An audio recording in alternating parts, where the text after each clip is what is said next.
picture is of the Great Pacific Garbage Patch. So 1.6 million square kilometres, 3 times the size of France, made up of rubbish, the majority of it plastic. You know, the way that the vortexes and gyres and the flows of water around our planet mean that this is all pulling this gigantic amount of waste that's going into our seas, particularly into these specific spaces, but it is everywhere.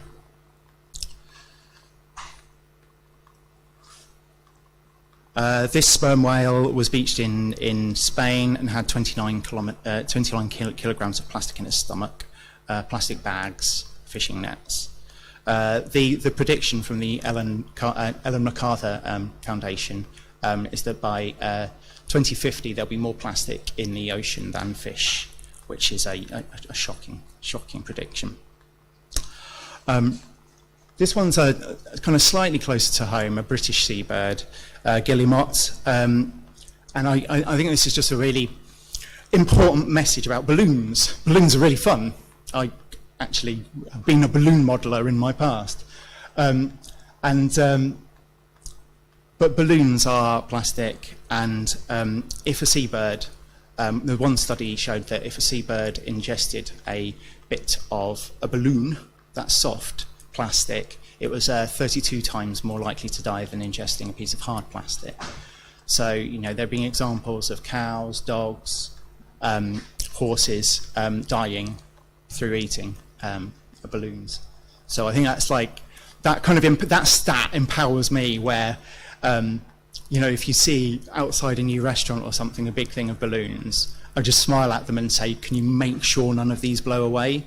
Because you know, balloons are killers. So plastic is an incredibly useful material. It's vital for our way of life, for our medicine, for our technology. You know, we wouldn't have the cars that we have. We wouldn't have the you know, incredible advances within hospitals and medicine. We wouldn't have computers. Our life would be completely different without plastic. We are just completely misusing it. We're using it for throwaway items. That's endangering our world.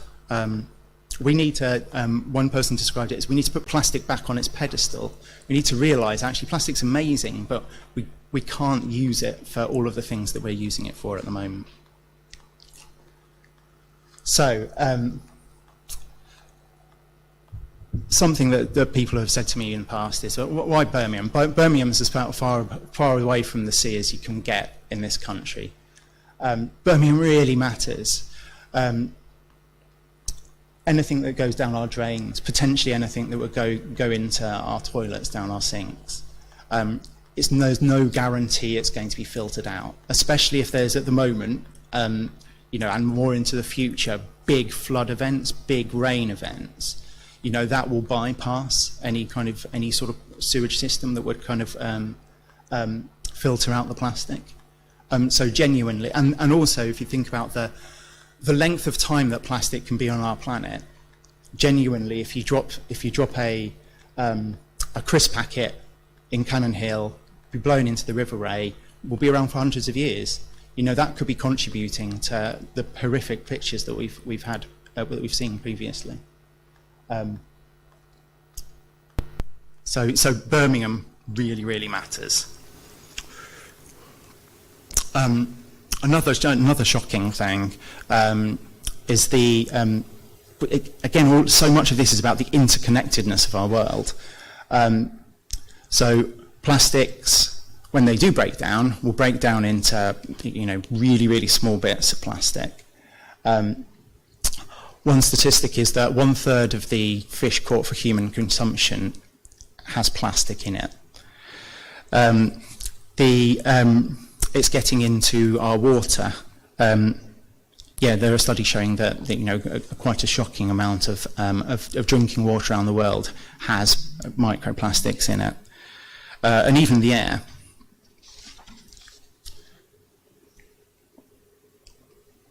What can we do? This slide, one, it shows the amount of plastic production and consumption has increased over time. Hello. And it shows the rates at which plastic production is increasing, and what like a big recent thing it is, and it shows the forecast that it's only going one way. You know, we're answering the question at the moment of what can we do. One of it is just to reduce the amount we buy. You know, look for different alternatives, so this is a problem that's only going to get worse if we don't take really kind of like an active position against it. So, making our voice heard. A few things in here. The first is big corporations. You know, big corporations, we've got to tell them that we want something else. You know, as this is applicable to a plastic crisis as the climate crisis. Big corporations aren't going to go away. We need them to adapt. We need them to change. Birmingham City Council has passed a plastic-free motion. We need to hold them to account. That was quite a few years ago. That was part of the work that initially Plastic-Free Moseley and King's Heath were involved with. And they want to do things. They're not doing a lot. So we need to hold them to account. We need to say to them that this really matters. The local Hall Green MP, you know, we need the pressure on these people. We need pressure on Number 10. We need pressure on government. You know, because actually we need big system change. I will talk about smaller things in a bit, but we need system change. We need that pressure on companies and politics.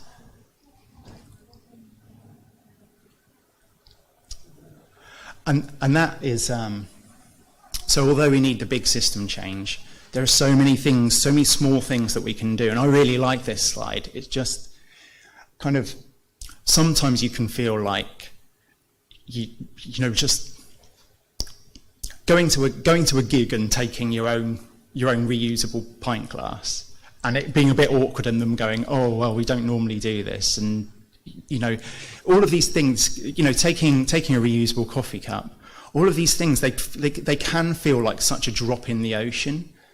But, you know, I'm such an optimist. I think you have to be to think that all of these things add up. All of these things can trigger something in somebody else's brain.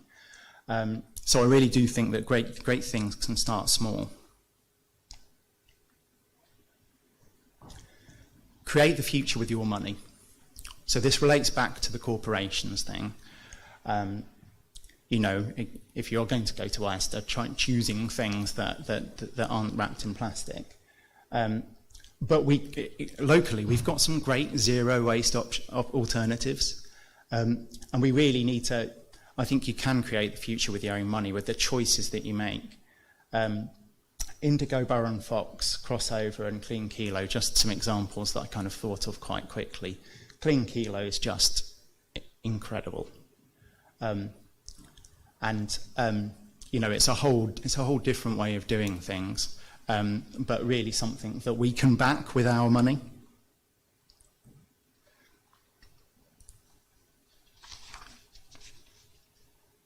Yeah, it's sort of funny so the coronavirus has obviously made reusable things, people are a lot more worried about using reusable things. But I still can kind of consider, you know, at Twycross Zoo recently, I queued up to try and get a coffee, and they wouldn't take my coffee cup. And I just smiled at them. They wouldn't take my reusable coffee cup. I kind of smiled at them, just said, okay, no, I understand. I'm disappointed, I understand, smiled at them, and then just said, I won't have it then.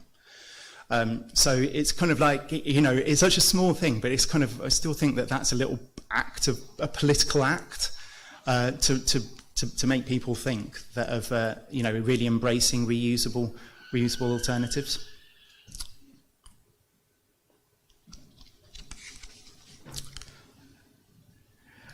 The 6 Ps. I really like the 6 Ps. Proper preparation prevents planet's plastic problem.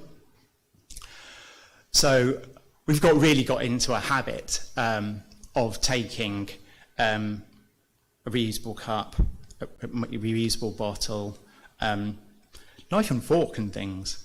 You know, just that. In fact, my beautiful children here, you know, they love a straw. So I've got a couple of reusable straws, so I've got that in my bag all the time, so that, you know, that's just even with the alternatives, that non-plastic alternatives, that, you know, if we can use our own knife and fork, then that means that we're not using a single-use wooden fork, for example. The picture on the right is something that Plastic Free Moseley and King's Heath did before the pandemic, where we did we went round to all of the coffee places in King's Heath and Moseley, and then just published in a magazine the ones that were doing a discount. So many people didn't know. Unfortunately, this was published in April 2020, which was pretty much the worst time for it to be published. But we're trying to fight back to get things going again, and all of these places still do a discount.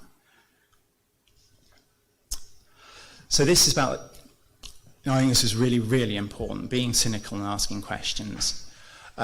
So as businesses have responded to the plastic crisis, they have changed to, they've changed from kind of single-use plastic cups and things. So we've got a picture of vegware here. One of the questions you've got to ask yourself is that, so it's a degradable bag. You get words like degradable, biodegradable, compostable. And they're not always better. I've got a degradable bag that has got kind of green all over it. It looks like, oh yeah, this is better than a normal plastic bag. A degradable plastic bag is just a bad plastic bag that will break down into smaller microplastics quicker. So it's actually worse. It's just a plastic bag that's not as useful. Taking like the essential bits that are good about plastic and kind of made it worse. Compostable. Home compostable, great. This thing from Vegware is compostable in an industrial composter. So you're looking at like 55 to 70 degrees. So, you know, so actually, I had a conversation with Birmingham museums, and they were like, "Oh yeah, we've got these great compostable cups," and it's like, yeah, but then people are just throwing them away into the bin. It's not actually being composted. So you've really got to ask questions, and ask questions of businesses. You know, okay, Mac is actually a really good example of if their cups are kept here, they are disposed of correctly. If that is chucked into the River A, then it will cause all of the same problems that we saw earlier. So be cynical and ask questions. Recycling isn't the. If you've got things, you've got to recycle them. King's Heath, Moseley and King's Heath, Plastic Free Moseley and King's Heath, have got this great map showing you of odd places, different things that you can recycle in places that aren't obvious. So this is great if you've got things. The best thing to do, firstly, is go zero waste. Do you need it? To not generate the waste anyway. And do it with others. So doing Plastic Free Moseley and King's Heath, that's just been great. I've met so many great people. We're now actually on our road talking about kind of climate crisis things, and it's sociable. So it's talking about some really horrible, serious things, but it's sociable. So that's, I think, one of the ways, and I think something for all of the speeches today, that we've got to do it with others so that we can kind of support each other. A couple of things here. There's, nearest me, a meeting when we were doing some plotting In the middle, some litter picking. And then on the left was when we did a mass unwrapping in co-op, so a bit of protest.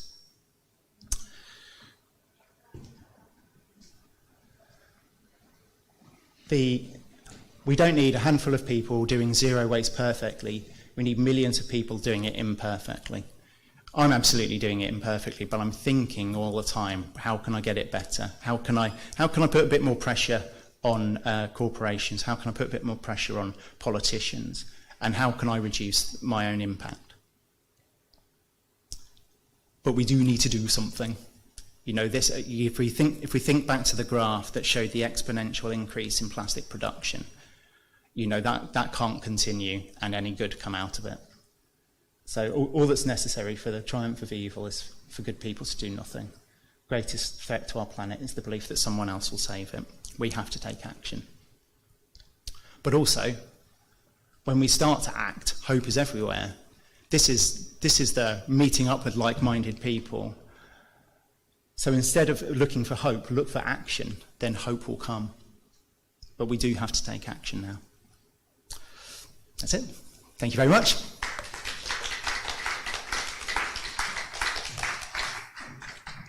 Thank you, that was great, as ever.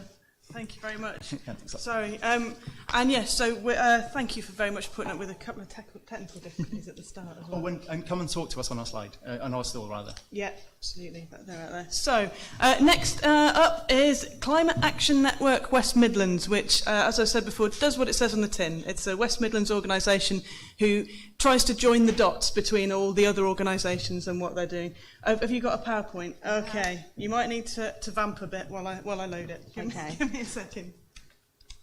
Hi. And we're live streaming this, so if you talk into the microphone, they'll be able to hear you at home. Oh, hi, everyone in the room and everybody at home. I'm Simbi. I'm one of the steering group members for the Climate Action Network West Midlands. I'm here with my colleague today, Bob. We do have a stall out front. Bob, I'll probably keep looking to Bob every time I kind of say something in terms of giving the context of how the group got together and where we're at now. We originally, I think, there was a People's March for Climate back in, was it 2014 or 2012? Can't remember. And out of that, there was a few of us, we thought, well, what we realised is that within Birmingham, there's lots of amazing organisations doing really amazing things in relation to climate. But they weren't really talking to each other. We weren't that connected up to kind of mobilise and come together. And so from that conversation and from that event, we became the Climate Action Network Birmingham. Right, I think it's a great one. Oh yeah, you found it. Oh, brilliant. Clicker on your... Oh, okay.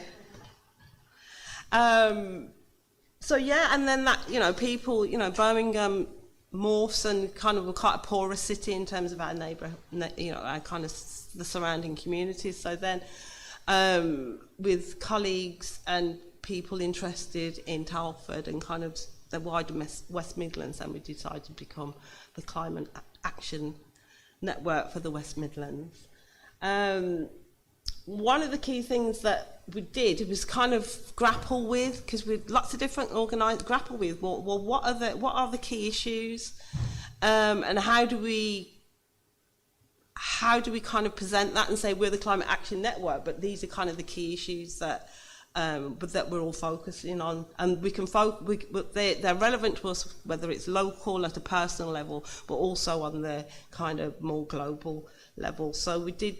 After many months, probably a couple of years, possibly came up with the climate charter, and so it's a 10-point charter. There's lots of copies of it available on our stall, and it's also available on our website as well. So it's 10 points. So it covers areas like, you know, the broad areas like transport, education, energy, and then to get some feedback from the wider population of the West Midlands, we ran a series of workshops on each of those themes.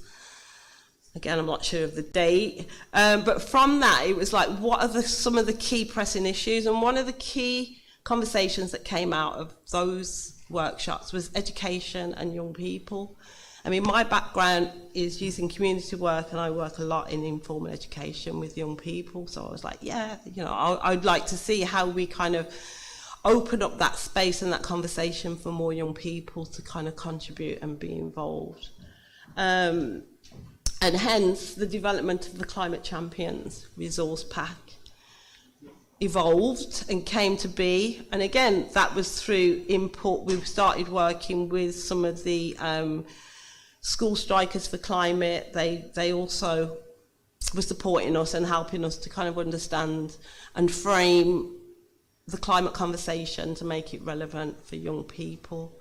So this is a little bit of the pack that I'd like you to introduce to what we've developed. And we've run a couple of pilots. I'll come back to the mic so people at home can still hear me. We've run a couple of pilots, one in the community, one in King's Heath. And again, that was attended by young people from the broader region. It wasn't just young people from Birmingham. And more recently, we've just completed an online pilot that was run with Selly Park School, Girls' School. And that was a group of young women, and it was very much, although it was coordinated with the school, the challenges of COVID, etc., the whole online program happens in out of school. So I think it happened on a Friday after school. But I'll show you a little bit of what we intend, or what the pack is about. Oops. Which button am I pressing? Here we are. So yeah, so a little bit of background. Our Further Faster Together project, which was funded by the Community Fund, the lottery, that helped us, as I say, run the workshops and start thinking about the issues and translating that to make it relevant for young people. So yeah, it's very much kind of, again, it's like, I'm probably talking to people who know already, and we all know that it's like young people's voices, it's young people that are very much kind of driving and have got a lot to say about the issues when it comes to climate. But what we were finding, not all young people have the space or the capacity to have those conversations. So the programme is about personal development for young people. It's about them developing from experience. It's about them being able to tell their stories in relation to what their experiences and concerns are about climate.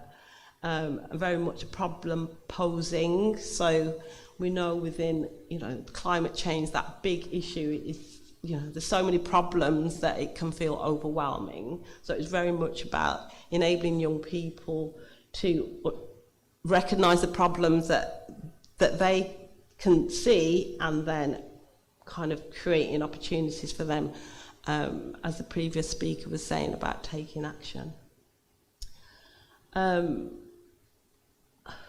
So actually it's a very simple, for me it's a very simple framework, this course is, but it can be as simple or as complex as the young people in the4 and how far they want to take it. But it's very much kind of a welcoming session. And then we've split it up into 4 key areas, which is the discovery area. So what is it, what are the collective issues and what are the individual concerns that young people have. And then it's important, like the dream session. So what does the world need to look like? What does their world need to look like when they're 20, 30, 40 years old? And then start the designing process and introducing them the idea that the things that they do now are important, and the actions that they take now and the steps that they do now are important. So it gives them a chance to start thinking about designing an action, something that's achievable to them, for them in the here and now. And then it's about the delivery of those actions. So we try keeping it realistic, that the young people can actually deliver something, in their school, in their community. Even for some of the young people, it's about having a conversation with their parents, being able to go home and talk about, your energy bills, talk about how the family kind of uses resources and things. and they're then finishing off with the presentation of their ideas to their peers and getting that feedback and an opportunity to celebrate. So, yeah, so I'm not going to go through all the slides because then they go into each session in a little bit more detail. But that's the broad framework and the intention of the resource. It is a free resource, so it's on our website. Anyone can access it and download it. It's quite easy to, on each slide there's some facilitator's notes, so whether you're a teacher, whether you're a parent, a community member, it's quite straightforward in terms of how you do that. But yes, it is available. I think that's me. Bob, did you want to?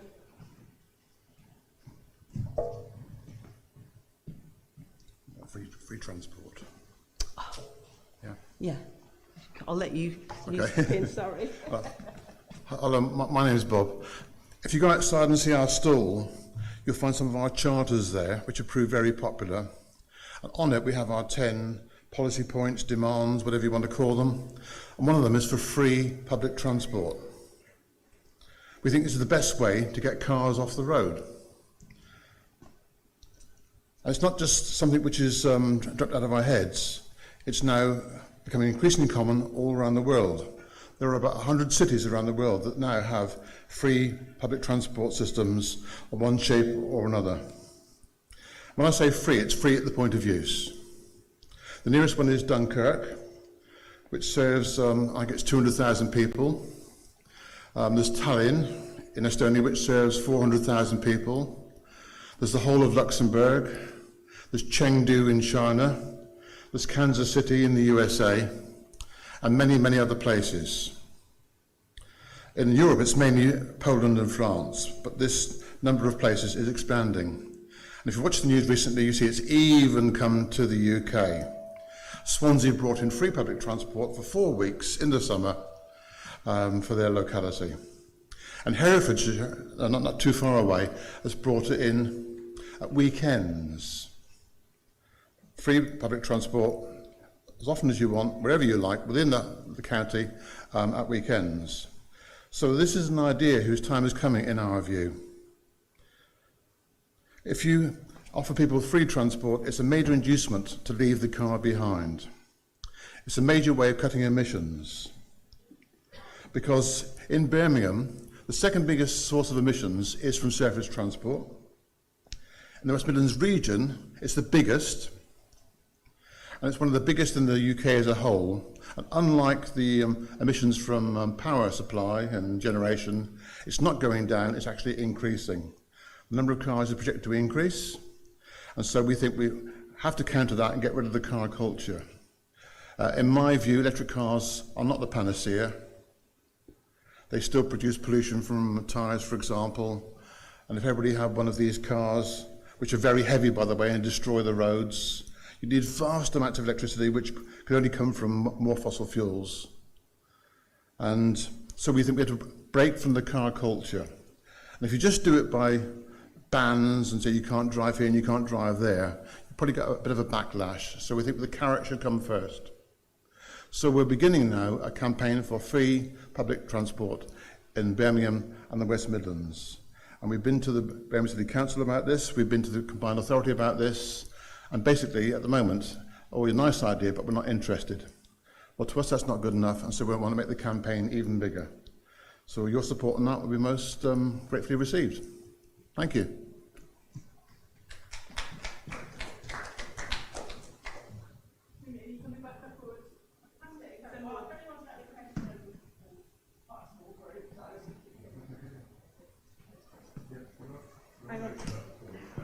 Yeah.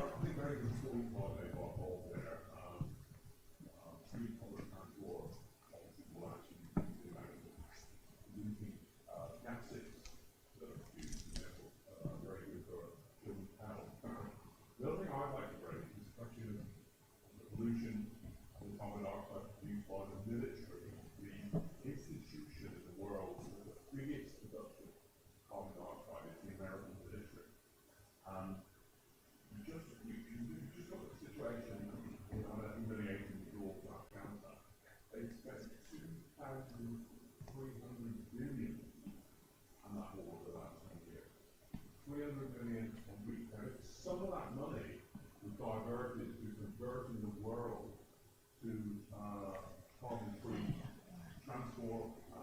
steam and power production, you think there's massive impact here. And it is a real question in the third world. They don't really have the capital resources to engage in the re-engineering of that society, and therefore that will have to come from the major capital economies to actually provide that. And I think that instead of actually, as Britain is doing, expounding its military budget, engaging in military ventures, pressure on China, we need to reactivate that, reduce that, and actually put what the money is saved into carbon capture and reducing things. I think there's another agenda of the carbon reduction as well as the other themes of the office headline. Thanks, Stuart. Has anyone got a question relating to the free public transport or the climate champion? Or any general question about the network? Over there.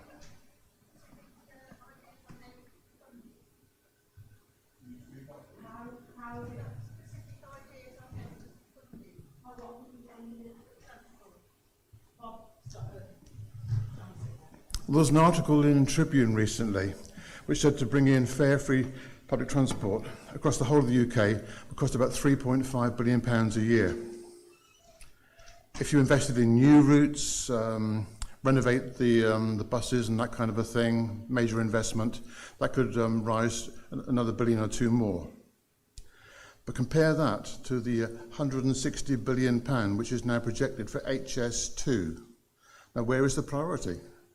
To us, the money has to go on what's socially useful and environmentally sustainable. We think the money is there, if the will was there, and that could be paid for. And that's for the whole of the UK. Obviously for Birmingham and the West Midlands, it would be a lot less. But the experience of other places that have introduced it, slowly, after a while, it starts paying for itself. Less congestion, less accidents, less delays, less health costs, less ticketing infrastructure. And bit by bit, in fact, there's a place in France called Aubagne, where actually, after a while, it started making a profit. It was cheaper to run it free than it was to actually have people tickets.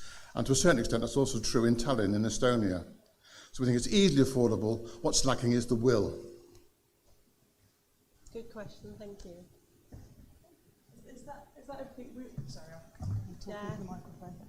Hello, thank you ever so much for that. That was again really interesting presentation. We are running slightly late, so I'm going to curtail this one slightly so that we can. Sorry, much apologies for that. Yeah, we're outside. Yes, absolutely. Climate Action Network West Midlands are out. They've got a stall out on the terrace area just outside now. The weather's changed. Thank you very much.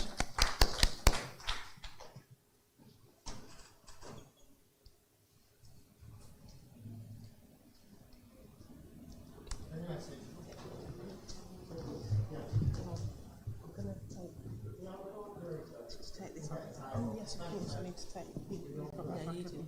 That's it, no problem. Oh, where's the mouse gone?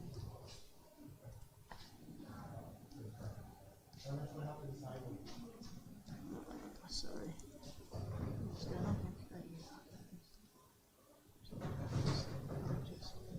Perfect day weather-wise for example. Yeah, it's good. It was really rainy this morning, and it's gone. We had an event yesterday for the Big Green Week, Growing Up Green. Oh, of course. Yeah, well, this is I think part there's of a few that. more today. I'm going to go and find them. I think some of the groups are here. Yeah, of course.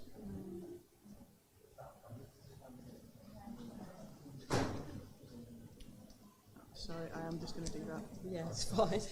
I've got back up somewhere. It was a bit of a pain, wasn't it?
yeah, like you can have a look. Oh, it's not words though, so No. just pictures, so that's fine. There's absolutely no words. Okay, brilliant. It's just, it's That's like, good.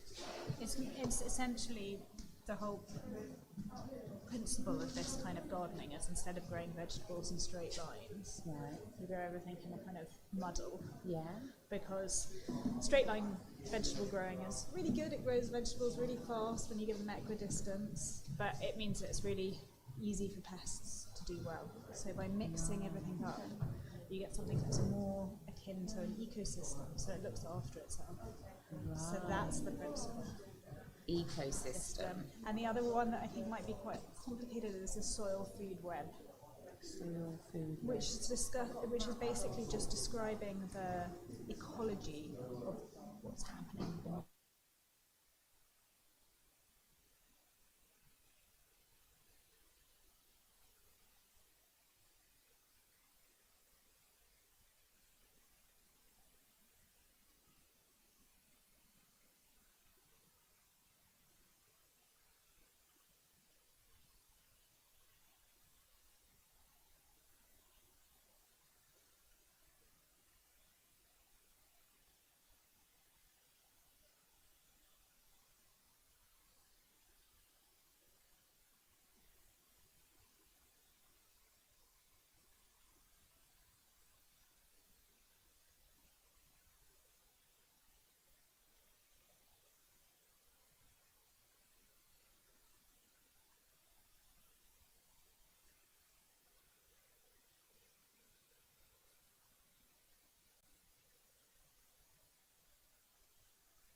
I'm not Alice. I'm Matt O'Callaghan. I'm the gardener here.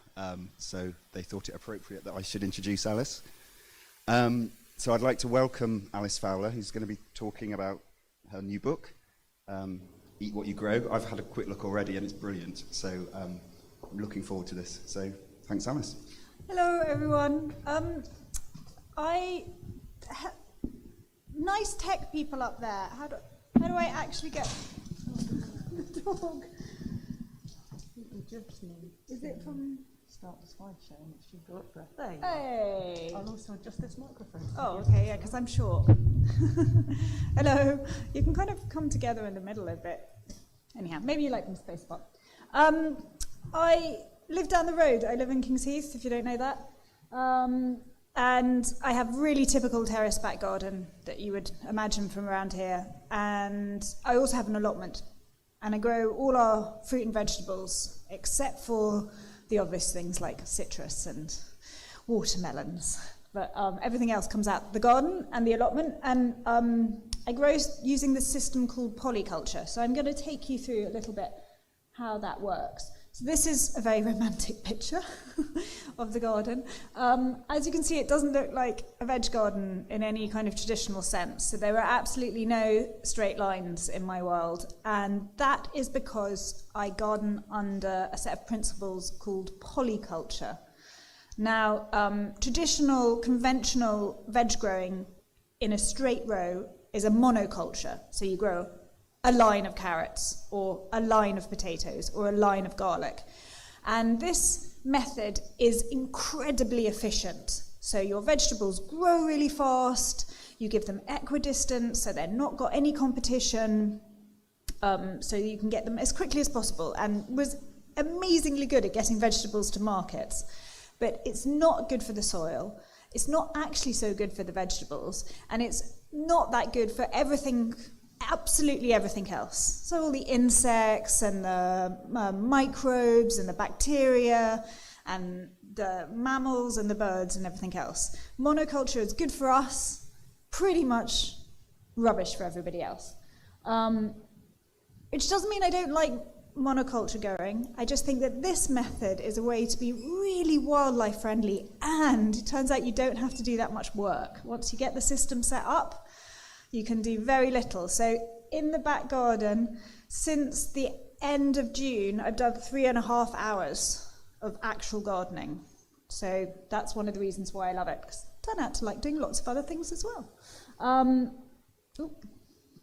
So this is what polyculture looks like. It's really just a muddle. I think it's the best way to describe it. The idea behind it is that you are growing things very close together, much more close together than traditionally you would give your vegetables in terms of spacing. You know, when you look up in the book and it says, make sure they are 15 centimetres apart in one direction and 25. Well, you sort of make a happy medium of those numbers and come in a tiny bit closer. This means that the soil is rarely, if ever, bare, and that has a lot of benefits. It also means that the plants, because they're really growing up close together, grow much slower. So compared to monoculture, everything grows very, very slowly because there is more competition from the neighbours. But all the evidence shows you get exactly the same amount of food and sometimes more at the end. So you're just not getting it quite so fast. Now, the big benefit of this is that the soil is covered, so the soil is protected, so it's losing less moisture, it's not getting baked under hot sun, and the soil food web, so the life that lives in the top layer of the soil that makes our beautiful, wonderful earth the verdant and fecund place that it is, just lives in the top couple of centimetres. And in this place, we call it the soil food web because it's packed full of life. Soil is not dead or inert, it's just seething with billions upon billions of microbes. And these guys are very resilient when you look after them, but are easily destroyed if you don't protect the soil. And one of the ways you protect the soil is by physically actually keeping it protected, giving it a cover. And the very best cover you can give it is things that are growing. So I don't have bare soil. That means the moisture levels are better. It means the food levels in the soil are better. But it also means there's no space for weeds. Bare soil is just to ask weeds to come in, because the reason why you get so many weeds in bare soil is that the soil has to find a way to protect itself. So it takes the seed bank in the soil and it flushes them to get them to grow, because it's desperately trying to kind of blanket itself from the weather. So that's the reason why weeds exist. If you get the system up and running properly, the weeds don't really have any space. And finally, it does really well, this system, for pests. I mean, when I say it does well, there are a lot of pests. That's one of the interesting things about it, is you don't try and get rid of them. Oh, sorry, go back. I thought I was going to have another picture for pests. If you were to look into my garden, you'd find everything is a little bit nibbled. There are holes all over the place. There are moulds growing and mildews now that it's autumn. But the point is, nothing does that well. So you can accept the pests. They're part of the ecosystems. There's never going to be a garden in the world which won't have slugs or snails. They're really essential to the soil. Slugs and snails are basically the garbage men of the growing world. They go and eat up the rotten stuff, breaking it down through their slug slime and their poo into material that can become organic matter for the soil. So you don't want to eliminate pests. They're essential. You just don't want pests to do that well. And when you grow a monoculture, so when you grow just a line of carrots or just a line of lettuce, if you're a pest, and many pests are specific to their vegetables, so say you're a lettuce root aphid, and you're doing really well on a lettuce, and you're dining out really well, and you have a huge population boom because you've turned out to find a very successful niche in your little root aphid ways, you need to move on, because all your children are going to exhaust that food source. So you need to move very quickly to a new source of food, and if your neighbour is another lettuce, you've got not very far to go, you can have another population boom, and bang, and you go down the line like that. However, if your neighbour is something completely opposite to a lettuce, it's a carrot or a beetroot or a potato, or I don't know, choose anything in the vegetable world, well then you've got to travel, and every time you travel you're going to meet somebody you don't like. So the beneficial insects are going to come in and start to attack. So the whole idea of the muddle is it promotes this much more healthy ecosystem. So, do I have a little pointer? No. You can see it's a right old muddle of stuff. So there's plants in there which are good for beneficial insects, so they're just there for nectar and pollen sources, the poppies and the verbena, for instance. Then there's a courgette in the middle. Around the outside of that, there are some sweet corns coming up. There's lots of herbs. There's lots of marigolds. There's all sorts of things mashed in together. This is what the garden started off looking like. This was in 2007. So it was just a huge sea of gravel. And what I did was dig a huge path down the middle of it, and I dragged all the gravel in. So under the path is a kind of just half a metre of gravel. Because one of the other things that is very important to me is that I don't waste anything about the garden. So I don't like bringing materials in, and I don't like taking materials out, because to me it should be its own self-sustaining ecosystem. So this is probably, so that was 2019, this is probably 2016. I started off with a brick path that I got out of a skip, so underneath that's all the gravel. And you can see you can still see that the idea of the vegetables and the flowers being mixed together, but it's perhaps slightly more a flower garden at this point. And now here, this was just a few weeks ago, you can see it's really reached its kind of true balance of being a real mixture of both vegetables and flowers. And it's set up in this, and the whole point about the book is to set up this kind of series. It's almost like making a cake. You've got to be able to choose the right mix between perennial vegetables, biennials and annuals which will self-sow, and then the kind of high maintenance annuals, I'm talking about things like tomatoes and chilies and the lettuces and whatnot, that you have to start up every spring and plant into the garden. So probably around about 30 to 40% of the garden is perennial vegetables. They're there, they're the structure, they give the backbone in terms of design. Then there's probably about another 20% of biennials and annuals which I just allow to self-seed all over the place. Things like this Mexican tree spinach, the calendulas, the oats, which I use in herbal medicine. You can sort of see poppies and stuff. Now these guys just do whatever they want. I allow them to just live out their life cycles, and I eat them when they're useful, and I eat them when they're in the way. So the main job with these biennials is that they have often thousands upon thousands of seeds. So that they don't take over and become a weed, my job is to eat them into kind of submission. So they're all things that are good in salads. There's a lot of leafy greens. There's also, you can see down here in this corner, there's a lot of dahlias. I eat a lot of dahlia tubers into the autumn. So there's this mixture of biennials, self-seeding annuals, perennials, and then the high-maintenance annuals, which I start off in spring every year on my window ledge, and then plant them out. And that's the best way to do them. In a garden of that density, just scattering seed onto the soil is to waste most of the seed. And seed isn't a resource, right? It took a lot of people, a lot of energy to get the seed to you. So although it may be quite cheap, and you think, it's just a couple of pounds for a packet, there's a whole industry, a whole supply chain, a whole transportation chain behind that. And I think it's important not to waste seeds too much. So this is my allotment. It looks pretty similar. It's maybe slightly more traditional in that there are like block beds, because it's the nature of an allotment to be a bit more square.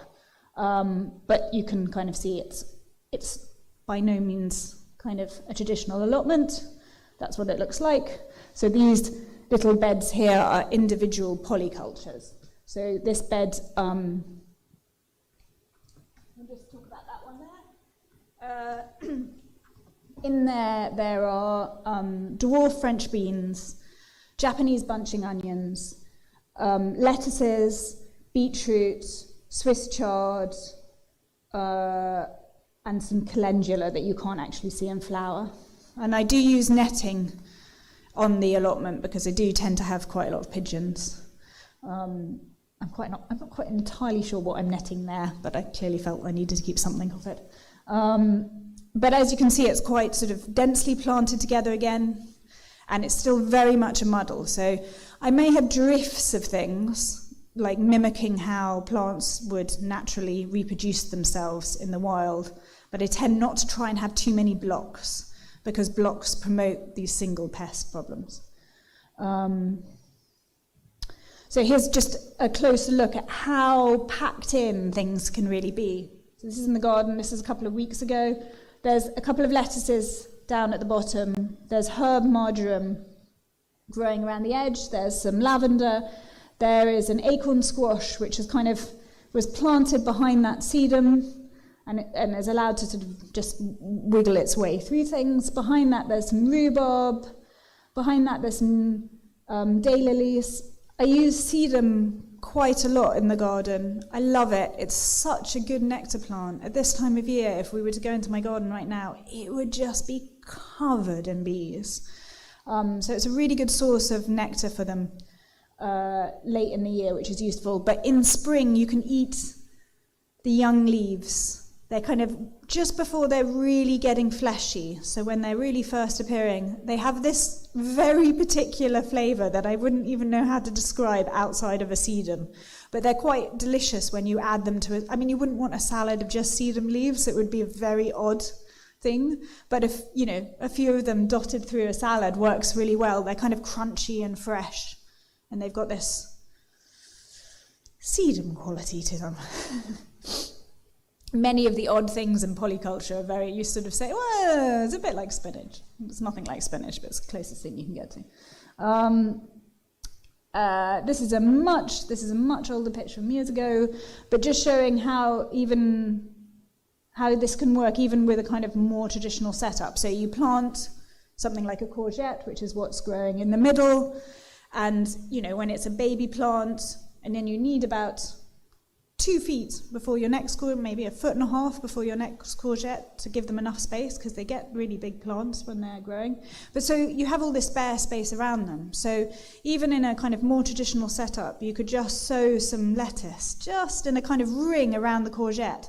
Now the lettuce will do really well while the light conditions are good, and then eventually the courgette will grow up and start to shade them out, but that will probably happen just about sort of midsummer. And lettuce do much, much better, actually, with a little shade come midsummer onwards, because, they're a plant which is made of water.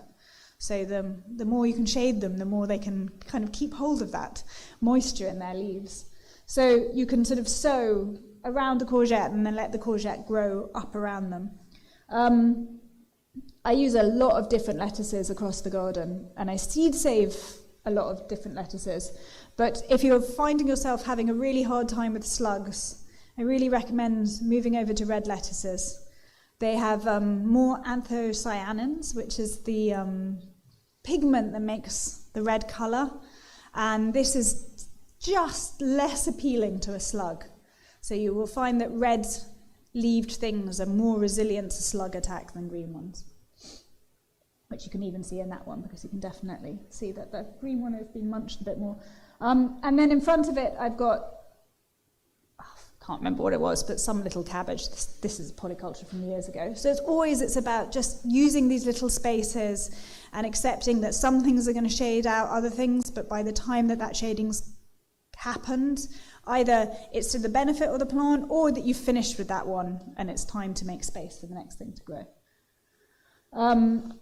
So like I said, I eat a lot of dahlias. Dahlia tubers, well, if you've ever grown dahlias, at the end of the season you get quite considerably big tubers off them. And they were traditionally a crop, for an indigenous crop to the Andes and Mexico. You can grate them, fry them up, and then I make them into burgers. They're really delicious. They're sort of slightly sweet, slightly peppery. So far, the evidence shows that yellow varieties produce slightly sweeter tasting ones than everything else. So what I do is every year I go and buy a whole bunch of dahlias and then do little trials to see which ones grow the biggest, and I don't eat them in the first year. I put them in and I eat them in the second year. That's because most dahlias are grown using for the ornamental trade, and they use chemicals that you wouldn't necessarily want to eat in the first year. So you have to do this, you sort of have to detoxify them from their ornamental life. But then once you get them there, they're an incredibly useful crop. So they pop up all over the place. There's a lot of Swiss chard, which is just behind it. I buy a lot of my seeds from the Real Seed Company in Wales, which is beautiful, by a wonderful couple, Kate and Ben. All their seed is grown in the UK, so it's really well adapted. Most of it's grown in Wales, so it's really good for us Midlanders. And they specialise in interesting and heritage varieties. And then the nasturtiums, for instance, I sowed those years ago, and I haven't sown nasturtiums since. They just pop up. So there's a lot of biennials and annuals which are allowed to just self-seed themselves all over the place. So here's just stepping back to show really what I mean when I say it's packed together. My whole aim and emphasis is to have as little space of soil showing as possible. I use a lot of interesting umbels. So an umbel is anything from the carrot family. They have these big, flat, plate-shaped flower heads, which are really wonderful for beneficial insects, hoverflies, bees, butterflies, and whatnot. It's basically like a kind of all-you-can-eat diner. If you're a bee and you land on it, there's tons of tiny little flowers, so all you have to do is just crawl along and eat a bit more. So they bring in huge amount of beneficial insects, but there was also many members in the family that are good to eat. So this is actually a Korean pig celery.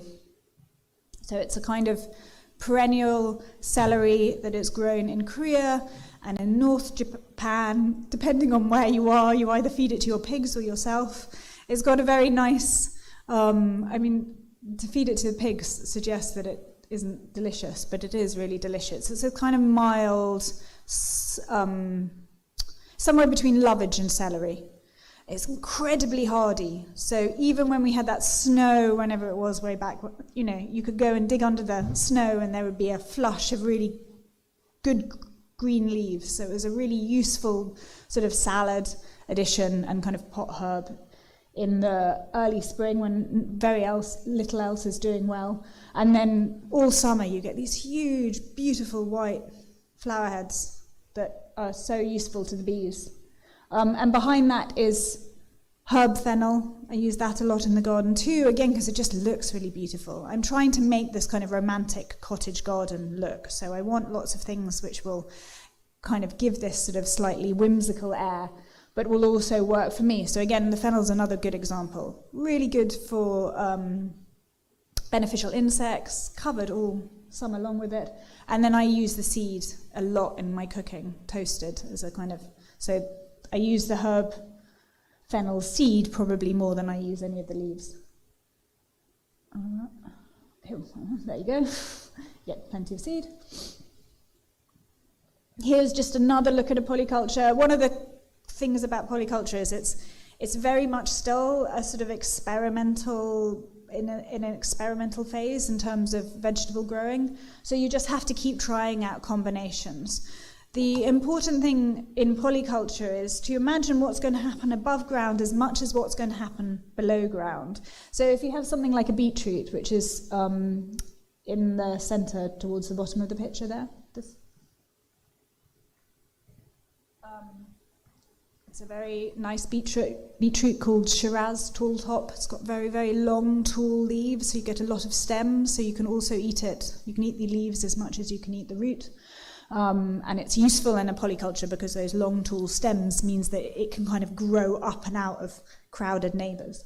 So I'm very fond of that one. But when I plant it out, I think, how high is it going to tall? How tall is it going to grow? Sorry, I can't talk now.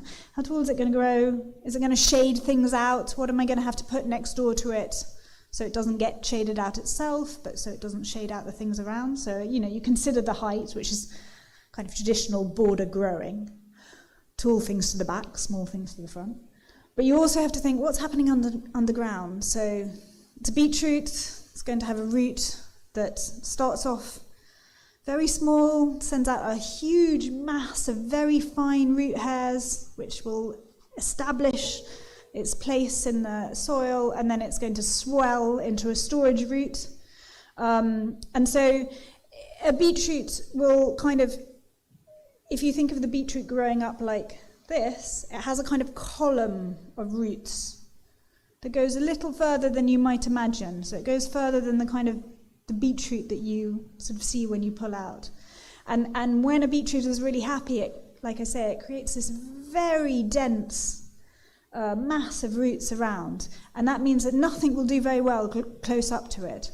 So if I want something to be successful next to a beetroot, I need to give it a little bit of space between that column, but I also need something that's going to have a different kind of root system. So behind the beetroot, I've got some peas growing up on a structure, and I've got a perennial kale. Now, the perennial kale, all kales, all brassicas are evolved out of liminal spaces, so edges. They evolved out of cliff faces and beach, where the beach meets the land. So they grow in very fine, free-draining, quite poor soils, actually, traditionally, as a kind of in terms of evolution. And they have a much more kind of a root system which is more like lightning. Like they go down and then they go off, and then they go off in a different angle like that. So they can find their way around and under a beetroot. But a lettuce and a beetroot, they're going to be much more in competition of each other. By putting the pea in between the two of them, the pea has nitrogen-fixing nodules on its roots. So once it gets going, it's going to feed everything else around them. But peas also don't take up, they're not deep-rooted. So I have something that's very columnar. I have something that has roots that want to go down deep and kind of explore the place. And then I have in between them something that has a root system that feeds its neighbours and is quite happy to live more on the surface. By considering these things, I know they'll be happy bedfellows. I also have a geranium to the side. So I throw in a few just traditional kind of ornamental plants here and there just to give it a little bit of structure, again to provide food for the insects, but also just some things which are going to stay stable, and I'm not going to dig up the geranium every year, so that soil around there is kind of protected. Here's just around the corner from it. So I have a sunflower. Sunflowers are the greediest things you can ever meet in the world, right? Imagine if you're going to produce 12 foot worth of growth in 2 seasons, how much you have to rip from the soil. They're used a lot to clean up problematic soils with chemicals in them because they mine. So not only do they grow fast, but they mine all the minerals around and take them up.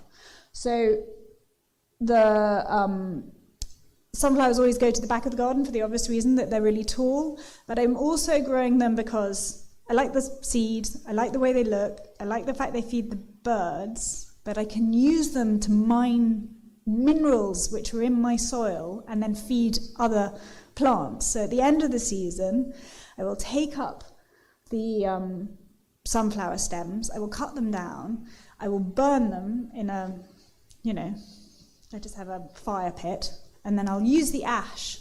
It'll be super rich in potash, but it will also have picked up all sorts of weird magnesiums and salts and all sorts of other things from the soil, and I can spread it around and feed the surface. So you can use these things which are called, mineral accumulators.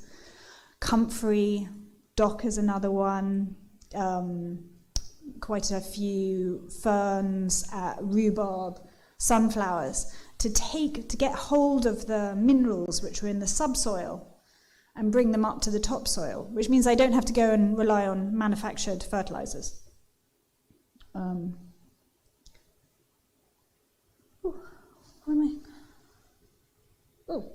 do. There's lots and lots and lots of herbs. So here's my path. My path is now just made out of old slate I take them out of people's skips whenever anybody has their roofs done. And then I just go and lay them down the path, and then I put on some clogs and I run fast up and down until I break them up. It's a really, really good path material because it's loose. It allows the rain and whatnot to permeate it quickly, and then it heats up in the day because the dark slate. And then that releases that heat in the evening. So it keeps the soil warm in the colder moments of the years. I've got some parsley. The dark purple is something called perilla. It's a Japanese herb which has this kind of very intense perfumey flavour, very beautiful looking, incredibly good for you, full of vitamin C. So then I use that to flavour vinegars. There's a calendula next door, and then there's wall rocket. So, the salad rocket that you use. Well, wall rocket is its wild cousin, has much thinner leaves, much more peppery, and it's a biennial or a short-lived perennial. It will self-seed itself all over your garden, and you'll never have to think about growing rocket ever again. Again, here's just another sort of version, so some pink dahlias that I'm trying out to see how big they get. Nasturtiums, you can see the perilla, big courgettes. See what I mean about a lot of mildew on the leaves? I don't mind, it's not a problem. It's not going to take the system down at all. Everything's really healthy. It's fine at this time of year for there to be mildews on your courgette leaves. They need to break down. They need to start disappearing back into the soil. So that's just a really healthy sign that the soil feed web is doing well. And then in the sort of top left-hand corner, you can see that tall purple-leaved. Up there. That is a lettuce that's going to flower and eventually set seed. So I also allow lots of my vegetables just to do their whole life cycle. So I don't necessarily, just because it's over for me, doesn't mean it's over for the garden. So when a lettuce flowers, it has many, many flowers all over it, which the insects really like. Lettuce are self-fertile, so you only need one lettuce for it to fertilize all its flowers and set seed. So it's a really, really good one to start if you haven't saved any seed before, because you can save 1 or 2 plants. They won't cross-pollinate, so you can keep them sort of true to their seed. And one plant will give you, I don't know, probably 400 seed. So you can start to see the point of saving them. You just need to save 1 or 2, and you've suddenly got all your lettuce for next year. But I also think they're just architecturally really interesting. And I like leaving vegetables to like just 100% live out their entire life cycle in the garden, because there's all sorts of things that they're doing below ground that you can't tell, that every time when you just take it out and eat it and don't let it be itself, you're curtailing a kind of important part of the soil ecosystem and a plant living out its entire life. So there you go. Turns out I was smart enough to put a better picture. There is one of the lettuce going to flower, and when they flower, they're about this height. They're incredibly interesting looking. And behind that, there's a purple-leafed plantain, which is the broadleaf plantain, which is the weed that everybody has growing all over their lawns. Actually, it's a fantastically useful herbal medicine, and the seeds on the which is flowering right now is delicious. So you can go into the park and find that there'll be, on the margins, there'll be hundreds of them all over the place. It will be a green version rather than a purple.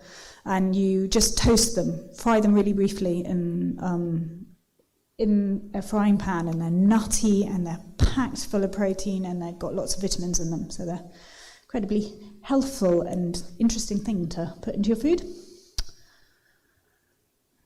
There you go, there's my mouldy, mildewy courgette leaves that I'm so fond of. The seed heads that you can see to the left of the picture is purple auric, which is another of the biennials that I allow to kind of self-seed all over the garden. I use it instead of spinach. It doesn't get eaten by slugs. It sows itself everywhere, so there's always tons of it around. And then I let it sort of midsummer onwards flower and set seed, and it drops its seeds all over the place. If I want it in one part of the garden and not the other, then I lift it up just as the seed is about to fall over, and then I just use it like a wand and tap it like that, showers down seed, and I can get it from one side to the other. But it's a very nice, useful plant that requires absolutely no effort on your part once you get it going. This is a lovely thing. This is Korean licorice mint. And it is absolutely packed with bees and hoverflies and butterflies. It starts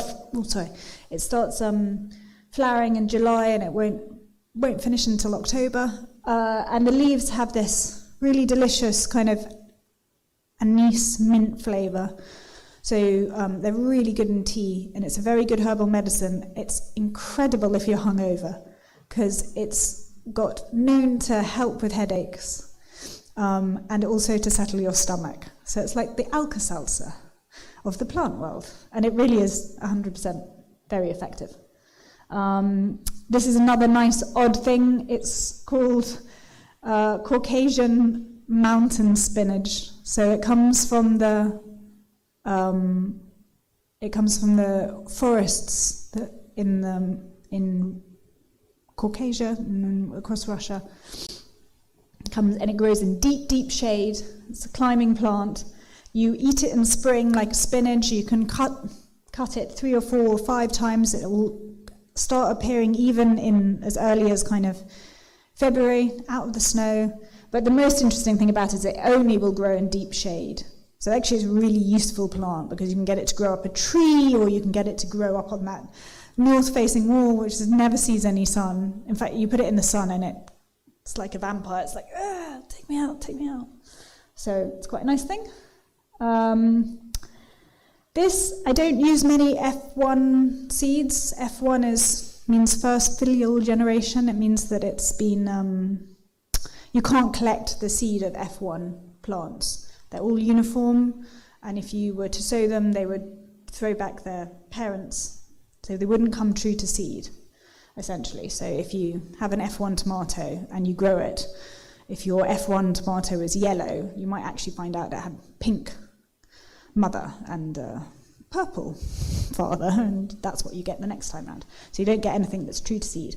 However, so I don't think they're interesting in polyculture, and they tend to have been bred to be very uniform. So if you sow an F1 seed, they will all ripen on exactly the same day.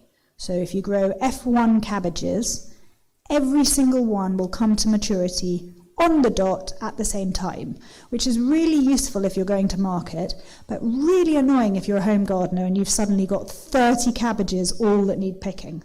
So if you are going to grow F1 varieties, because there may be one that you like, the trick is to sow a pinch one day, wait 3 days, sow a pinch 3 days later, because then you can force it to mature a little bit, or you can even leave 2 weeks between it. Anyhow, this is something that I really like, which is it's the cross between, it's called a Cllr, is its kind of trademark name, and it's a cross between a kale and a sprouting broccoli. So not sprouting broccoli, I'm going mad, a Brussels sprout. So instead of getting round Brussels sprouts, you get tiny kale plants where the Brussels sprouts are. And it's delicious, and it's much tougher. Brussels sprouts, if you've ever grown them before and you don't give them the most attention ever of all plants you've ever met, then you'll know that they rock about a bit, and then all the Brussels sprouts blow just before Christmas, and so you don't have anything to pick. Well, this is a kind of, because it's crossed a kale in with that Brussels sprouts, there's never going to be a round Brussels sprout. You get this tiny kale plant, but it's got the flavour of a Brussels sprout. It's kind of, yeah, it's somewhere between kale and Brussels sprout. Anyhow, it's incredibly pretty because it's got these nice dark purple midribs, which means it looks good in the garden.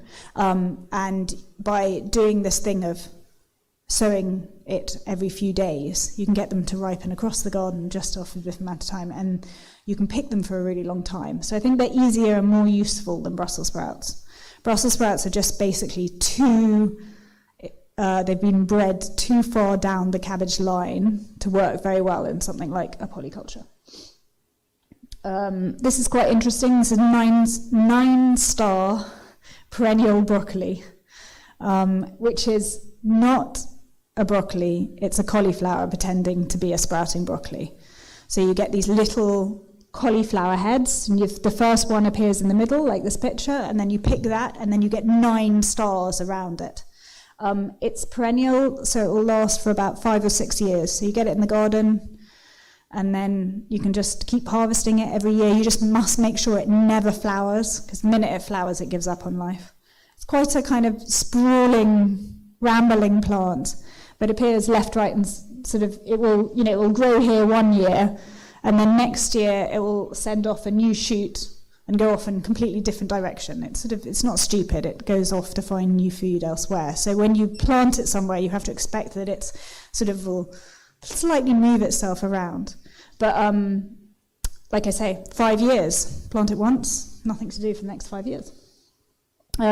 This is my hero plant. It's my favourite thing in all the world. It's called Dobbington kale. It's a perennial cottage kale. Dobbington is a place in France, which is where the last one of these came from. Once upon a time, there were hundreds of perennial kale varieties, and every location, like the Midlands would have had its own type, and Wales would have had its own type. And they're called cottagers' kales because They were largely grown in working class cottages. They were this amazing kale plant. It lives for somewhere between 7 to 12 years. It grows, sort of, it can grow as tall as me, and it can grow it can grow quite far. It can sort of probably grow out to about here. Sometimes it lies on the ground, sometimes it stands up. It's not always it's quite unwieldy because it's a perennial kale. It's doing its own thing. So it's not always like this nice, neat bush. But the pigeons can't defeat it. The cabbage whiteflies barely make a mark on it. The slugs try their hardest but don't get anywhere. It gives you leaves all year round. Even the hardest frost, I think I've got a picture of it actually, doesn't take it down. So you always have kale leaves. You grow it from a cutting, so you get a little cutting, you put it in the ground. When it's become too ugly and unwieldy, you just literally take a huge cutting, about this big, pull off the bottom leaves, and you just go and, like a staff, you just go and stick it in the ground where you want it to grow next, and it will look really sad for 3 months, and you'll be quite sure that it's dead, and then poof, it will produce a lot of roots and start growing like mad. And like I said, they were absolutely everywhere. They were kind of a classic cottage garden plant because you didn't have to you could go, work really hard wherever you were being forced to work really hard. Come home and there'd always be kale for dinner. But the supermarkets sort of because they're only propagated by cuttings, they rarely flower. They had to be passed on from one person to another. And when the supermarkets came about and kind of brought around that sort of food chain system, they just died out. People stopped propagating them. And they were all but almost gone, apart from Dobbington kale, which was fed to sheep in France. And then they found a couple of them down in Devon and Cornwall, where people had literally been keeping grandpa's plant, not even really knowing quite why they were still growing it, maybe. And a couple of vegetable nuts made it their mission to go around and find all these perennial kales. So there's now about 5 or 6 of them that are kind of known varieties. You still have to they are beginning to be sold, but you are much more likely to find it through some sort of Facebook group where you kind of barter for a cutting. Somebody else will send you one. I got one randomly from a stranger in the post. I have no idea who they are. I just opened it up and I was like, oh, that's nice. So people kind of send them around, and they are genius plants, and now people are trying to do them. So there's a guy in Holland who's trying to cross it with the black Tuscan kale or the Calvolo Nero. So he's trying to make a perennial Calvolo Nero. And honestly, when he's managed to perennialize it, but the leaves are a bit small.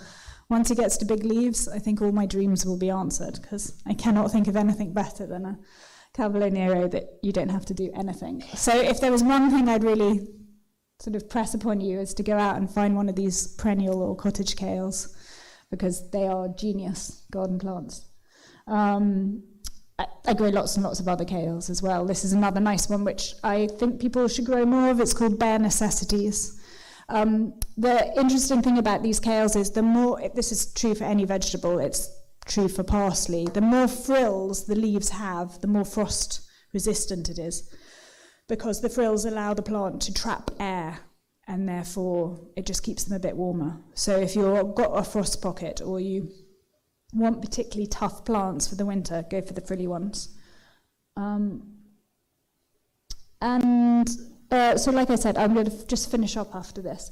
So I'll start pretty much all of the annuals on the window ledge indoors in my kitchen in spring, or it's sown into modules, which I then plant out. So I don't do much direct sowing. Maybe do a tiny bit on the allotment, but not a great deal. I'll direct sow things like French beans and peas and stuff like that, but kind of smaller seed I pretty much all do this way, which is I sow them in these trays and then I prick them out. I'm really, really, really particular about not wasting seed. So I like growing them in modules because I account for every seed that I use. I get a little plant. I grow these nice, tough little plants which are then ready to go out into that wild beast of a garden. the one thing that you have to get your head around in polyculture is that if you've created this self-sustaining ecosystem in the vegetable garden by making this polyculture, you have lots of plants which are in communication with each other. All plants in the soil, once they meet through the magic of mycorrhiza fungi, it doesn't just happen to trees. Everybody talks to everybody, except for the brassicas who decide to talk to nobody. They're the loners of the plant world. So when you put all these plants in this deep, dense system, they're all talking to each other.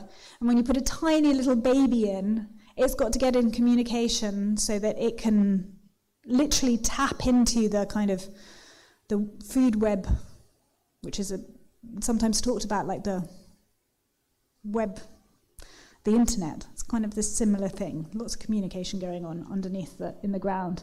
And that little plant has to tap in very quickly in order for the food web to work for it. And so it helps to have a nicely established little plug plant with good roots. And it really helps at what time of day you put it in. So if you put out your plugs in the evening, when the slugs are just about to come out and it's not tapped into the system and it hasn't had time to kind of work out that it's no longer in a little pot and it's now it'll get eaten overnight. So if you can put them in earlier in the day, it doesn't take long for the system to start. It takes a couple of hours for the plant to settle in.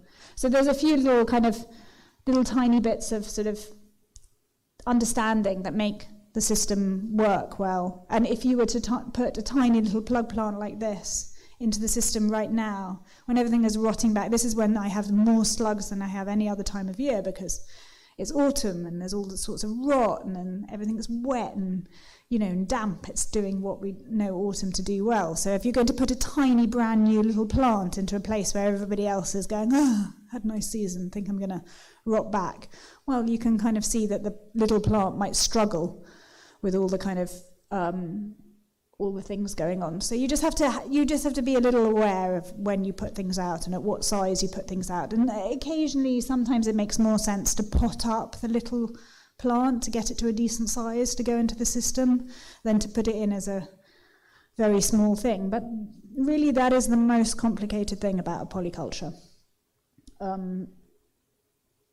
If I am doing a bare space like this, then I go for a slightly random drift pattern.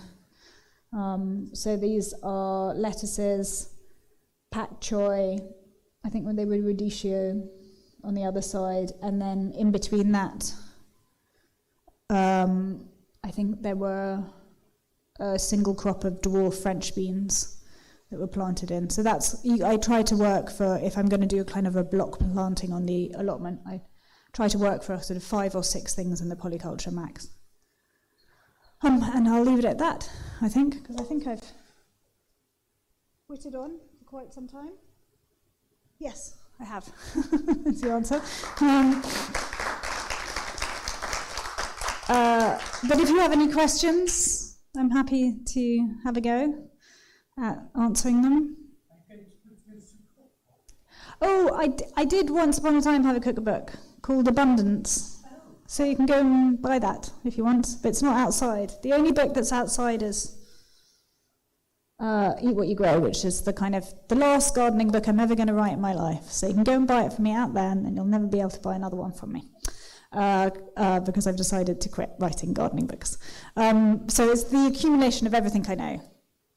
I'm actually I have a hard time ever promoting myself, but I will say this, I have put everything I know into that book.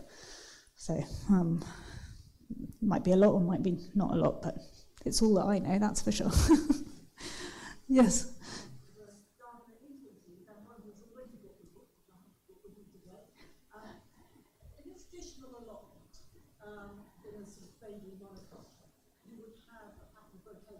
Yes. Yeah.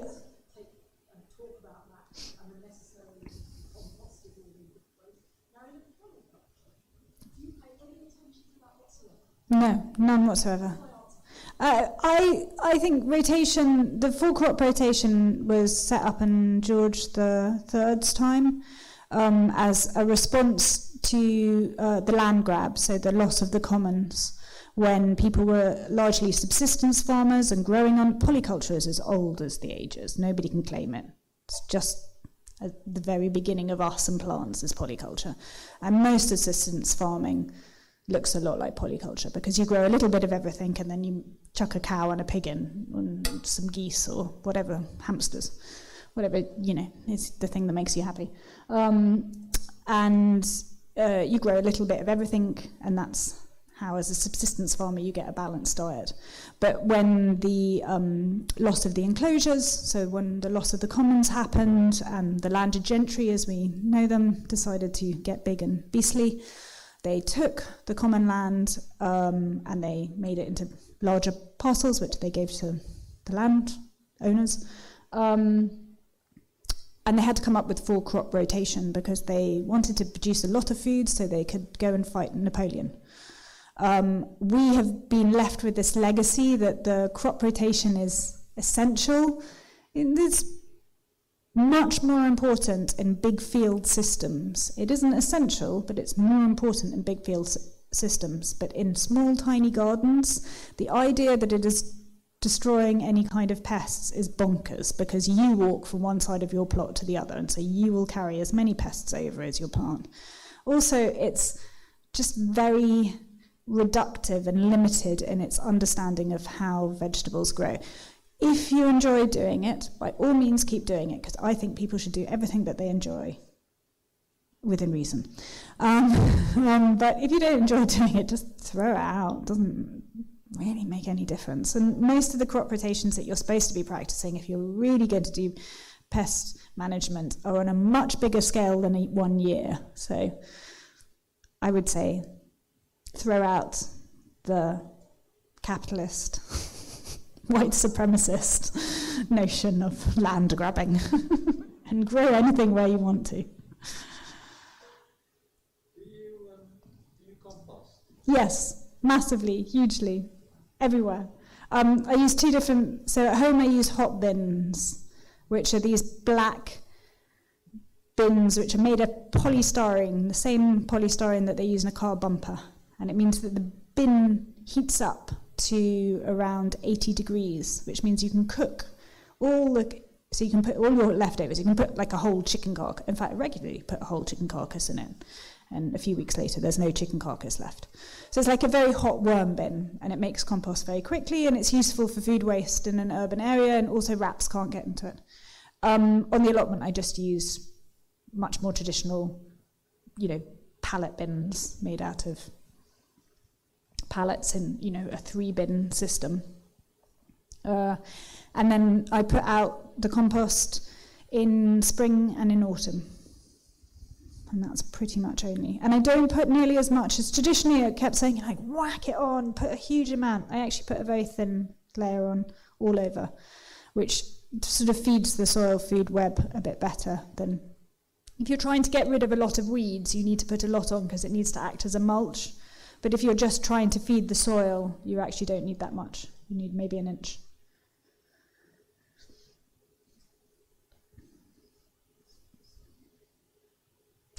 So I have some books outside, if you want to buy them. If you don't want to buy them, that's totally fine. There's a library, and it's a great thing to support. And so I'm 100% for that. But if you want a signed book, it's there. And if you have any questions that you don't want to shout out, God knows what they might be, but I'll be out there signing books. But thank you very much for coming. I hope you have a lovely sunny afternoon and enjoy the rest of this really brilliant little festival. Thank you.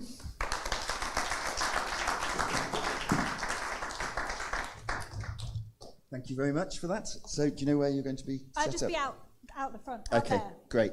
I'd also recommend you go and visit the new garden as well, the new pocket garden, and you can make seed bombs, so we can all throw flowers all over Birmingham. The pocket garden is just beyond the bar, yeah. So if you kind of walk out as if you're going to the outside, what's that bit called? The outdoor theatre. It's on the left. Yes. And it's really beautiful, so go and have a look at it because it's a lovely little space. So thanks again. No, thank you.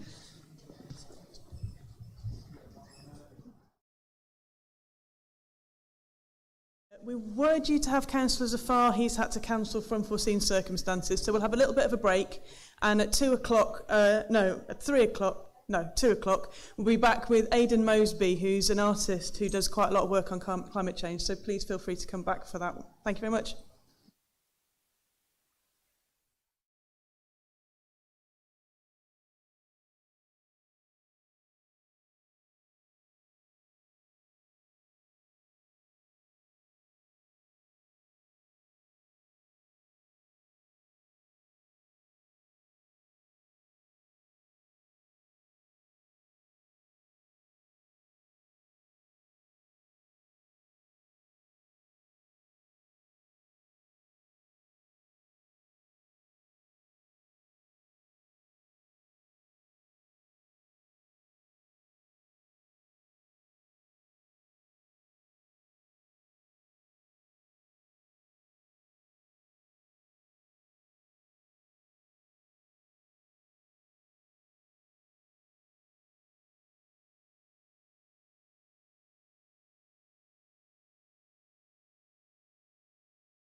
Can you hear me? Yeah.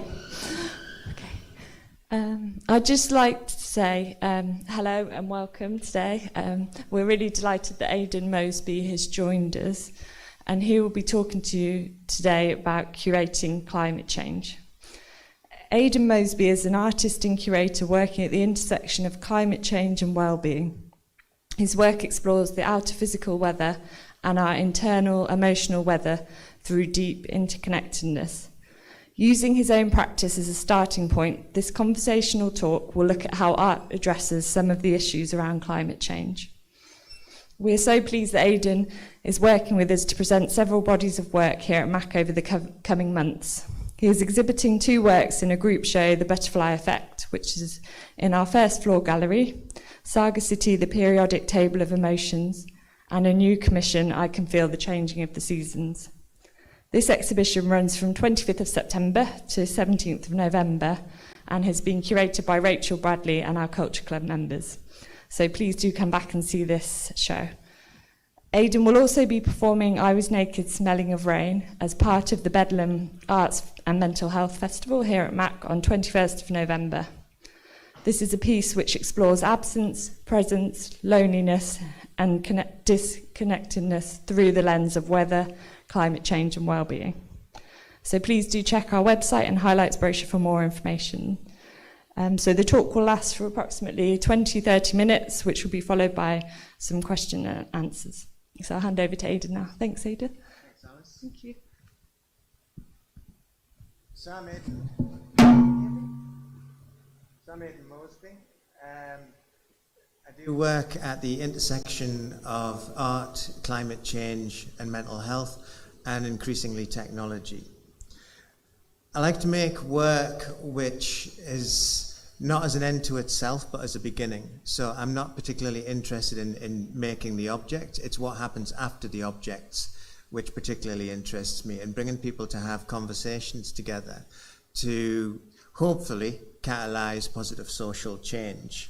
So when I'm talking about the environment and climate change, I'm equally as likely to have weather people, psychiatrists or psychologists or gardeners in the room as I am to have artists and curators. Thanks. So I work a lot with language and metaphor as well, and that comes or is informed by my practice as a therapist with traumatized children in the past. I'm particularly interested in the far north, so for the past few years I've been, apart from last year obviously with COVID, for the past few years I've been going up to the north of Norway and north of Finland to do research around climate change and then come back and make work around it. So this is just a generic shot of me and somebody in the wilderness. So I'm going to just show you some previous images of the work that I've done, just to give you some kind of context to my practice. So this isn't the future I dreamed of. So initially this was made as a kind of a political statement. So it's made of sea coal. And when I was a child, I used to go along the beach and collect sea coal and burn it at home, and it's a very low quality. And then of course, Thatcher came along and closed all the mines in the northeast. And that definitely wasn't the future that I thought that I dreamed of. And now, having the sea coal, we can read this work in a different way, because obviously it's affected by climate change and coal and pollution and how that impacts on the atmosphere. This is a work called Solitary. So I'm interested in how the digital can connect us, but also how it can disconnect us. And obviously, it's like we have that term about, oh, I'm living under a cloud, but now we all live under the cloud. And so obviously there's a clear climate change agenda, which to me isn't necessarily being addressed when we're turning everything into digital, because all those digital, all those computers and the servers, they all need cooled, which also contributes to climate change.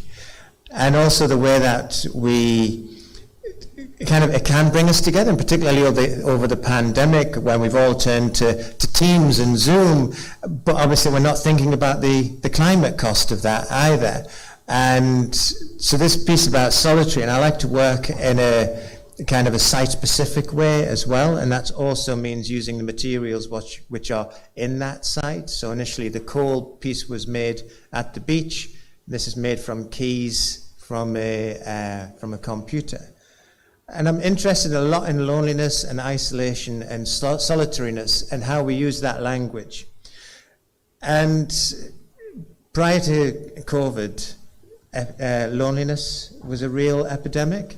So loneliness is the equivalent of 15 cigarettes a day. It ages our organs prematurely and we die early. It's got a really significant impact, and I think that that's something that isn't really being addressed. So this is, you put the ouch in touch, and this is made of nettles, and I'm just thinking of the way that, I mean, definitely now, this is an older work, but again, it can be reread in terms of like COVID and post-COVID, how that kind of proximity, how we can literally kill with the kind of being too close. And then this is a move towards, so I've always used natural materials, as you've seen, and then now this is a work that I worked with Julia Barton and during the Rivers Festival in Newcastle, and turned the swing bridge in Newcastle into a mock kind of stately house. We're using bedding plants, and we lawned it and we gravelled it in the way that the stately houses are kind of fashioned in architecture, and then worked with the communities to plant these potager beds where all the plants, both the vegetables and the flowers, were completely edible. I'm interested in working with digital, but not just in a sense of I just want to work with digital and isn't it magical. I want it to be part of my work and not the work in itself. And also to turn around how we activate or how we interact with art. So this is very much about, so you can see that there's just a white page, and encouraging people to touch it. And on certain places where you touch it, you can see that there's a computer, small computer just on the right-hand side, and it activates different sound files depending on which part of the invisible drawing that you're seeing on the right-hand side. So there's an umbrella, and there's clouds, and there's birds, and each of those objects is attached to a different sound file that works with that in a poetic kind of way. But also, you know, we revere kind of the artworks, and it's don't touch. And I think sometimes it's really good to be able to explore the artwork. So this is a residency that I had at the Tetley, and it's a political work that was I was working around like how we have this idea of that the rural has been romanticized, and so I was thinking about Labour and the artist. So clocking in, so Rosa Luxemburg was a politician, and she came up with the phrase, "Those who do not move do not notice their chains." And so this is one iteration of this clocking in and clocking out machine. But then I've also turned it around and used it in the terms of disability, and how we particularly now in the kind of with the Paralympics, and how we view people with disabilities as heroes and inspiration. And there's kind of like a dual thing going on, whereas like some people are viewed as being scroungers because they have an extra bedroom, and it's playing with that kind of with that conversation. So that's how I kind of journeyed to being where I am now, where I work almost specifically with climate change and well-being.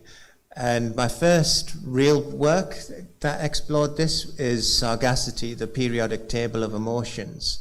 So when we look at cities and well-being, most of the factors are there enough jobs? Are there enough houses? Is there schools? And all of that kind of stuff. But I find it very difficult to express how I'm feeling without using emotions. And generally when we ask people how they're feeling, it's either, oh, I'm good or bad, I'm happy or sad, and it's very much a binary. But we're complex people and very often live in multiple emotional states, and also very often conflicting states.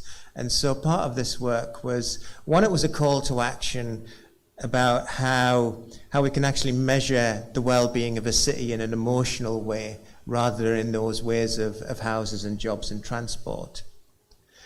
And then seeing how a city's feeling, but then why. So particularly I'm interested in these calls to actions. So if you're not happy because there's not enough trees, then you can get together with people and plant trees, and then that has a multiple effect, because one, you're around people with a similar kind of mindset, and two, you're investing in where you are and you're improving the environment. So they all count towards increasing our sense of well-being. And then this is a digital installation that you can tweet. So there's using a hashtag. So this was at Lumiere Durham. So it was very much about an event, but it can also read the local newspapers and pick up the emotional words from that. So we get a sense of how it's working, just both with people and the press.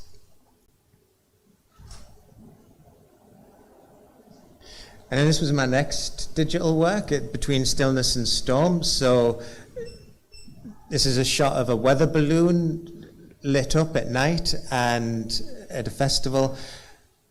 And this was a live interactive festival, so it read the information, or read the weather in a live kind of way and responded to it. So in the top left you can see a solar-powered synthesizer. And so if there was a lot of sunshine, the synthesizers would play loud and rapidly, and then if there was no sun, they wouldn't play. So there's a direct correlation between what the weather is and what the artwork does. And then just below that, you can see a tree of bells. And depending on how fast the anemometer was spinning with the wind speed, it sequenced the bells. And again, no wind, no sound. Lots of wind, and the bells would sequence really fast. And I worked with sound artist Tim Shaw on this work, and producer Kerry Harker. And then in the bottom right, you can see weather balloons at night. So during the day, we would measure the sunlight and then insert that data into the weather balloons, and inside was an LED, and then it would play out the sunshine at night. And then these were shown at festivals, but being shown away from the main stage, and then again encouraging us to just take some time out and relax and think about where we are, locate ourselves and be present. And then also think about the weather and climate change and well-being, and have those conversations. And then this is the third work that I have made in this sequence of climate change and well-being. So this is a theatre piece called I Was Naked Smelling of Rain, which I'll be performing here in November. And so again, this is about weather, mental health, and climate change, and also looks at the deep interconnectedness. So one of the ways that I'm interested in that connectedness, and so I'm thinking about when we go to a supermarket and we use an automatic checkout machine, we're denying ourselves of that contact with a cashier and that small talk, which is really important. These little touchstones kind of locate us, and they can have a massive, even though we might think that they're really insignificant, they can have a really significant impact on our well-being, just this kind of these small conversations. So that interaction with an automatic checkout machine has the potential to take somebody's job at the cashier, which would impact on them economically, and then maybe they're not getting out, and then impact on their mental health. And then also, again, it's the data and all the information about all the prices and the products. That all needs stored in a server, which again needs cooling, which contributes to climate change, and how everything is interacted or interconnected. And it's the same thing with maybe when we go to like a cafe on a regular basis, that the barista knows that we're going to come in on a Wednesday because we always come in on a Wednesday, and maybe to have our drinks there waiting for us. And we feel more connected, we feel thought of. And we might not know any details about these people, but it's like they know that we're coming and that we have that kind of small talk. And now when people are asking us like how we are, it's like, are they really interested in how we are? Or is it just like a social filler? And I'll come on to that a bit later. And also, I'm interested in the way that, so I look at our internal emotional weather and our external physical weather. And again, that is related to climate change, but also how we talk about how certain people are. So we might say, oh, they've got a sunny personality, or they have a face like thunder, or I ran like the wind, or they gave me the cold shoulder, or my eyes are a bit misty, my head's a bit foggy. And we talk in terms of weather about our emotional states. And perhaps that's a bit easier than saying, actually today I feel a bit sad. And then it's like, well, what would we do with that? And by kind of removing ourselves one step, it's a bit easier to start and talk about those feelings. And we also use, there's a high coming in or there's a low coming in, and we use these kind of emotional words about the weather and about ourselves. And then also like Fitzroy, who invented the weather system, he ended up killing himself. So there's a real resonance there about the weather and emotional states.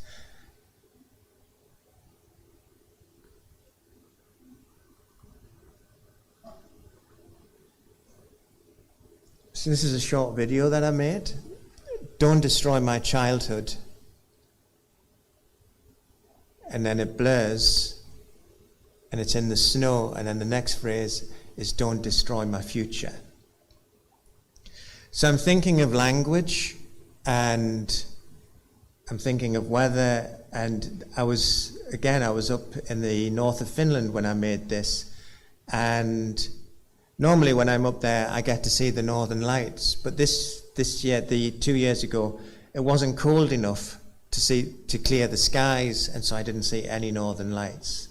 And the ice on the river wasn't thick enough to walk on. And then when I went to Helsinki, all the 5 all the icebreakers were in harbour. And that's the first time that they've all been in harbour. And again, that's climate change, but it also robs those people of their jobs and the kind of the worth that goes with that, and then the economic impact. And again, we're having these knock-on effects which we aren't necessarily thinking about. So teach me to talk about the weather like you do. So this is a phrase that's taken from I was naked smelling of rain. And I just mentioned about how we ask each other how we're feeling, and how very often when we ask each other how we're feeling, we're not really interested in the answer because we're already thinking about the next sentence that we're going to ask and the next question that we're going to ask, and it might be about work, but it's definitely not about how we're feeling. So when I say, what's the weather like, or how's your weather, I really mean, how's your emotional state? And it means that I'm definitely wanting to engage in that question and listen to the answer, rather than just move on.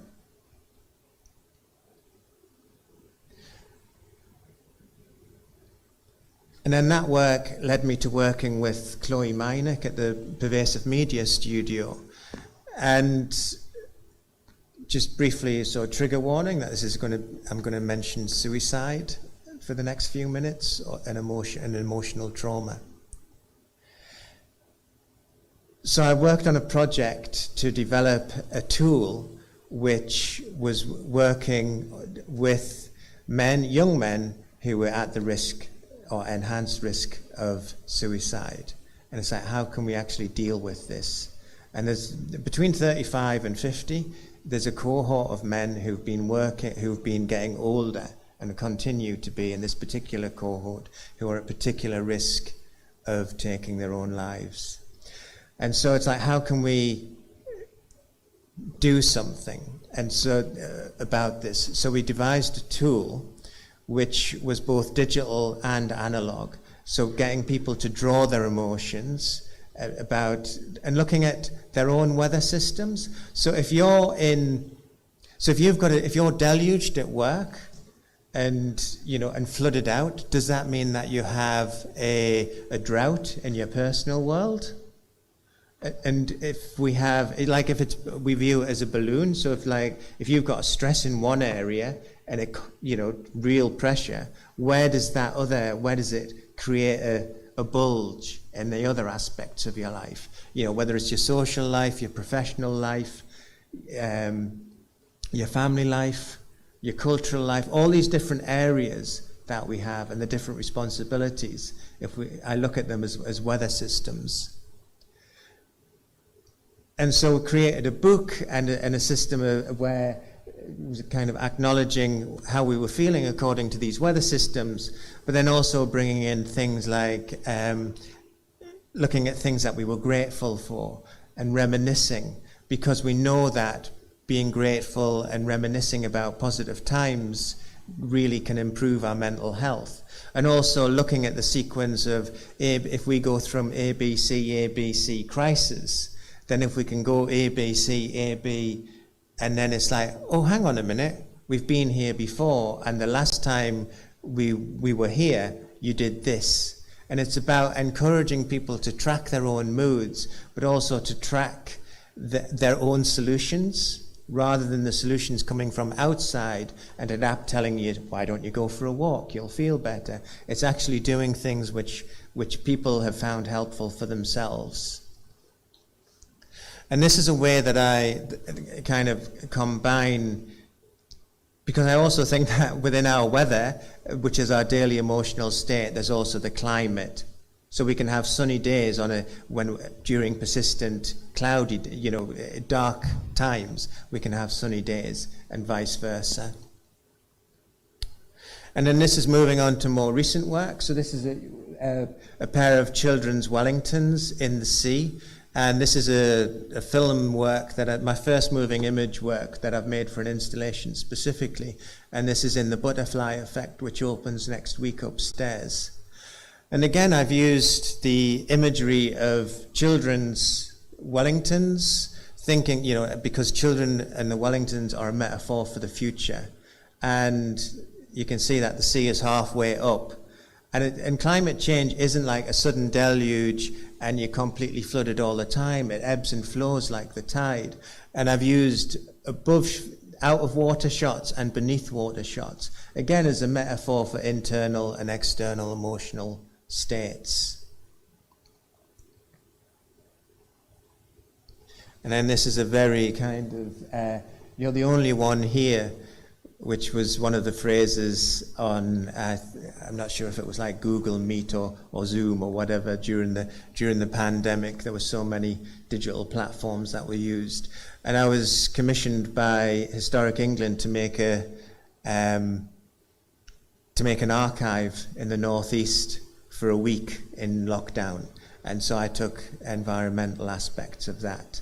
And again, looking at loneliness, looking at isolation, and being stuck at home, and then just thinking about how the climate, how the air became clearer, how nature returned to gardens and cities, and how it had a very kind of unexpected but clear impact. And now we're kind of drifting back into how things were. So that's like an overview of my work, but I just want to introduce you to some other artists who deal with climate change. And climate change art seems to be either a way of communicating that we're in a crisis or a call to action. So this is Eve Mosher and the high watermark. So she would take one of those like line marking machines that you would use perhaps on a football pitch or a rugby pitch or a tennis court, and she would walk through a city with this machine, drawing a white line, and that white line would be where the flood would come to, depending on how high the sea level rose. And I think it's really simple, but also it's really effective, because it makes visible that kind, it's kind of an abstract notion. Oh, water levels or the tides are going to rise by 1 centimetre or 2 centimetres. But that can make a massive difference, say like at a particular high tide or in an increased storm. And then this is two works by Anna Madeline, and one is Controlled Burn, where she's taken matchsticks, and they're a historical reenactment of the fires which were in New South Wales, particularly a couple of years ago, where the forest fires were particularly bad. And then on the right hand side you can see a call box, which is one last call, which is a call to, at the apocalypse, when the climate is too far gone and there's no kind of turning back, who would you call and what would you say? And these works, I think, are really quiet works which make us think. Very often we get like the stadium artwork. I'm thinking of people like Olafur Eliasson who might bring in ice cubes and they're melting outside Tate or the Eiffel Tower. And, it's on a totally different scale. Whereas like these really ask us to engage with it in a totally different way. And then this is an artwork by Katie Patterson, The Future Library. So in Oslo, there's an empty room, and outside of Oslo, there's a forest growing. And every year, a novelist is asked to make a new work, and that the trees growing in the forest will be pulped in 100 years' time, and the books will be published in 100 years' time. And so it's a forest and a library for the future. It's a very optimistic work because that presumes that we've got 100 years. And this is so Katie Patterson devised this artwork, but also she did a work where she put a microphone into a glacier with a telephone number, and you could call a mobile phone and you could listen to the glacier melting. And again, that is like that's a really powerful kind of action and artwork, I think, to actually listen to the melting of the glacier, because there's no turning back. And then finally, these are climate stripes by Ed Hawkins, so meteorologist. So on the left-hand side, you can see that the charts and the stripes are definitely blue, and that's in the 1800s. And then on the right-hand side, we're moving towards 1920. So you can see in the last 20 years, every single one of those stripes is hotter than it has been. Each of the 10 hottest years has been in this century, and it's just getting hotter. And we're talking about 1.5 degrees. COP26 is, in November in Glasgow, and maybe 1.5 degrees isn't enough. That when you see that the world is getting hotter and hotter and hotter, and you can see it visualized so simply like this. So that's an overview of my practice to do with climate change and some other artists working in the field. And I think it's, art is a really important way that we can deal with the climate crisis, but obviously it's not the only way. And now we see Rebellion, and they're doing artwork and art interventions as well as the direct action. But what we really need is, something solid from COP26 coming out, because we don't have that much time, and maybe 1.5 degrees is, I don't know, too optimistic now. So thank you. And if we have any questions, I'm happy to answer.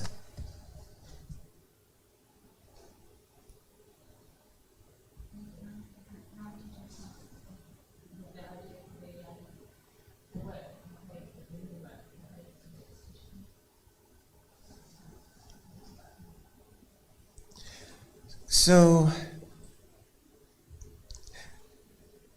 when I think about my practice, I don't have a particular medium that I work in. So I think about what it is that I want to do, and then it kind of comes to me over a period of time that this is the way to do it.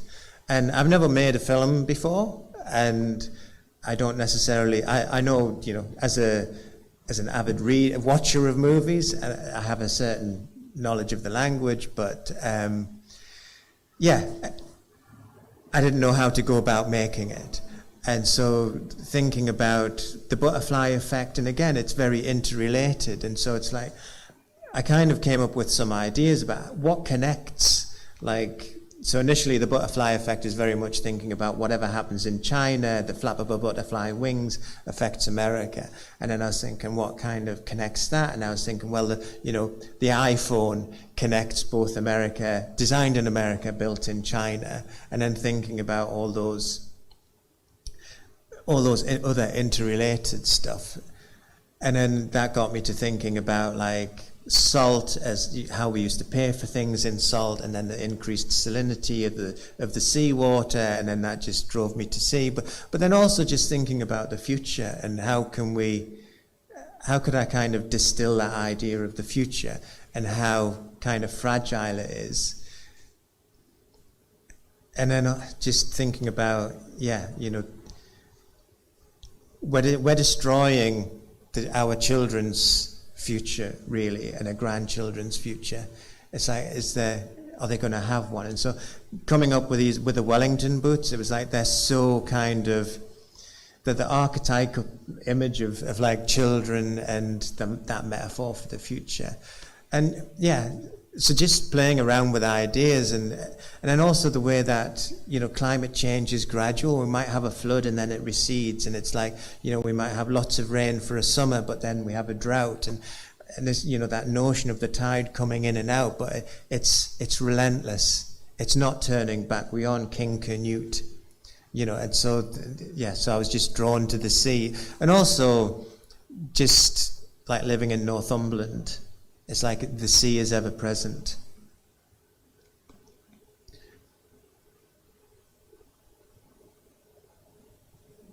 Seems like everything's getting more and more bleak and dismal.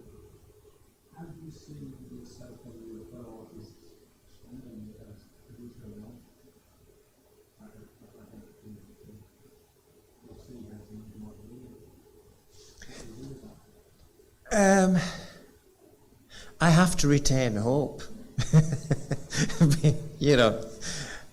Ultimately, I guess, in my pessimism, I'm an optimist, because, and I believe that, I make work in order to have the conversations, in order to, like, create some kind of positive change. But it's like, yes, I can do what I can do, but I can't force other people to do it. And, and Greta Thunberg says no one is too small to make a difference. And I really believe that. And I think, unfortunately, it's our generation and the generation before which has really messed things up. But, and so I do believe that, I just wish that the millennials and the generation after them could have the power now, because they really seem to be motivated and have that kind of energy to create and be that change, and and it's a constant struggle to, like, and also how do I have these conversations or initiate these conversations without being part of the problem? And so I'm moving away from, like, I want to make less. Obviously, I want to make more work, but I want it to have less of an impact, and there's a lot of climate work, that impacts on the environment, even making this digital work, and it's got a particularly small footprint. It's got the smallest footprint that I could possibly have in some ways. But then even, like, I've put the children's Wellingtons there, which are plastic, which are oil derived, and it's like, and it's like balancing that cost versus the potential benefit in the conversations. And, if it can change the actions of of one person, then maybe that's it. But not using those Wellingtons isn't going to. You can't put the oil back. So I guess that I just have to have that hope that we can begin to change, and hopefully COP26, there'll be artwork there. I'm sure my periodic table there with an intervention with a slightly different version and using some of the concerns around the climate crisis and then mixed with the emotions. So how are we feeling about fire and flood and drought and salination and, the extra storms and typhoons and hurricanes and, famine, refugees, asylum seekers, the lack of water. There's already climate refugees. Everything that we do has an impact. So yeah, I don't know, I wish I had an easier answer. We can just keep putting the message out, but then at what point do people get sick of hearing that message?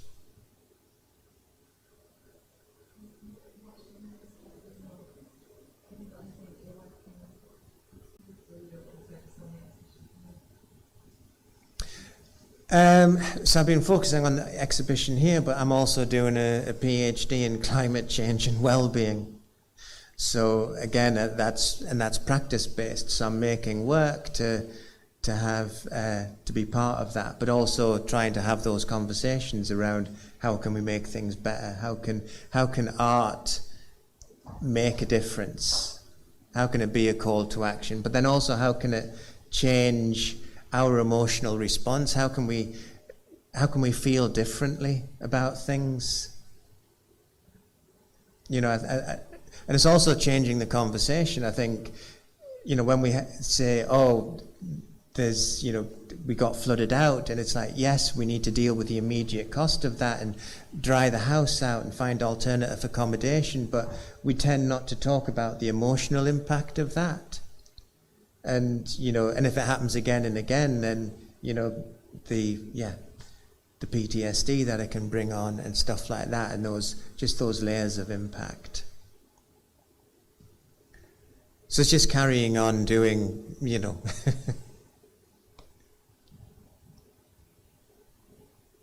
I think that's a good place to wind it up. Thank you. Thanks. And thank you to the signers.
Let's see if it works. Great.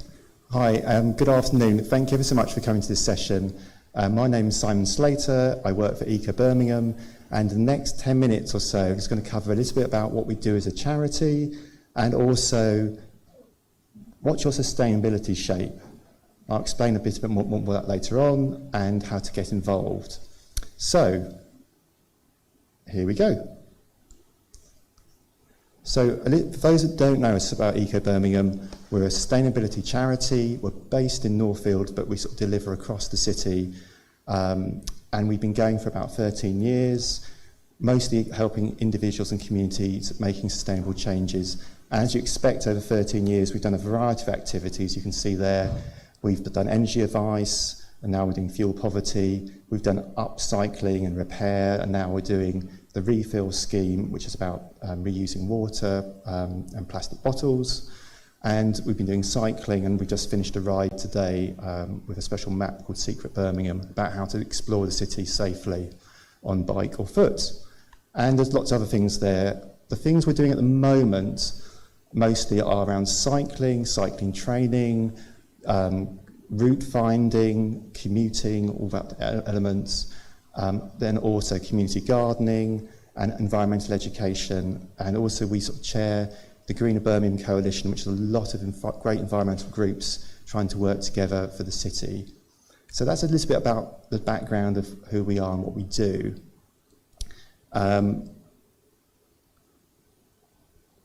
Because we're a sustainability charity, one of the issues for us is what is sustainability? It's a bit difficult. How do we explain to people what it is? And so we're doing some work at the moment with Bioregional, Project 3D, the National Lottery, to look at how can we help have conversations with people about sustainability, how we can develop plans for people, and how we can move people forwards. You've probably seen all this before. If it doesn't work for you, that's fine. But what we're doing is we're using what's called the One Planet Living framework. It's been developed for over 20 years by an organisation called Bioregional and used all around the world. So that's one of the things we like about it, is cross-cultural.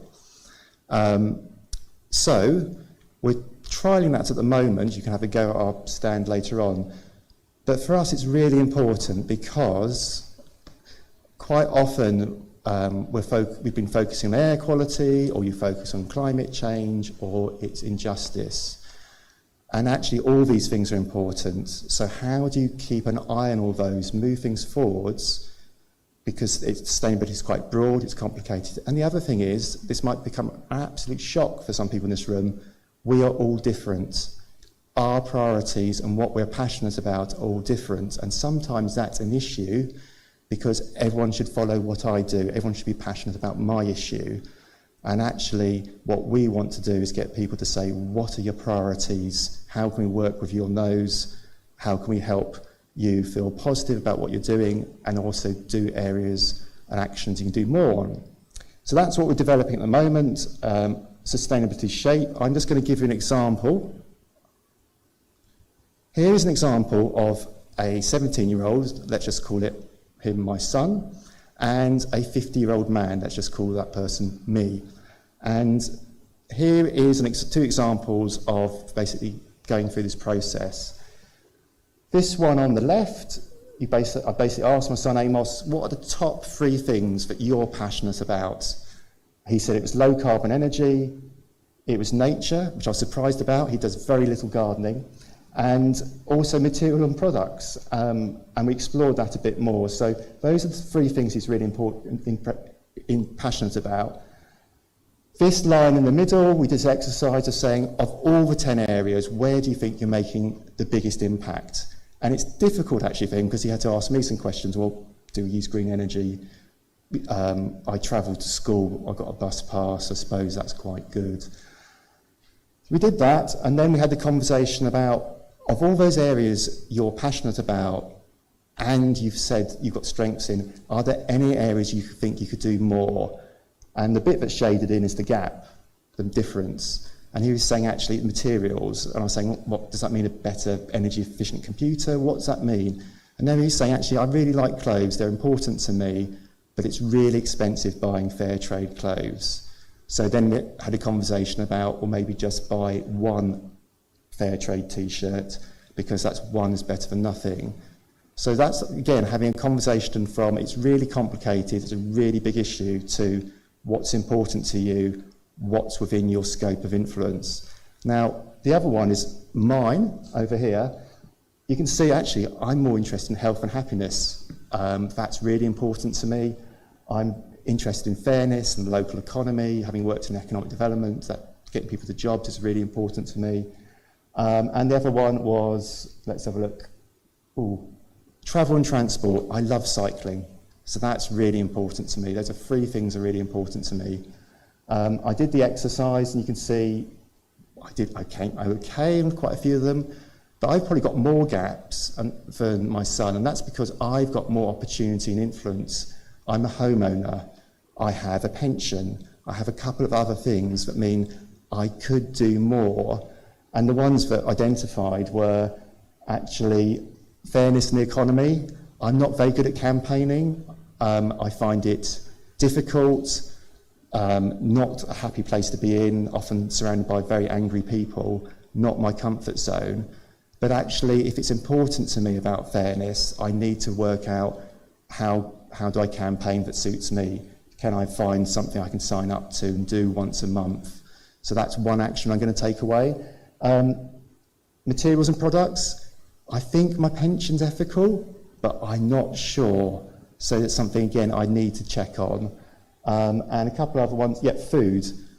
Food is okay. We get an organic box, we shop locally, but also we're trying to do it within a budget, so that's tricky. And also, I come from a long-established family side of Cornish farmers, so the idea of having no meat is a bit like being turfed out of your family. Just can't have that conversation. But what I could do, and we are trying to do, is have less meat and better quality.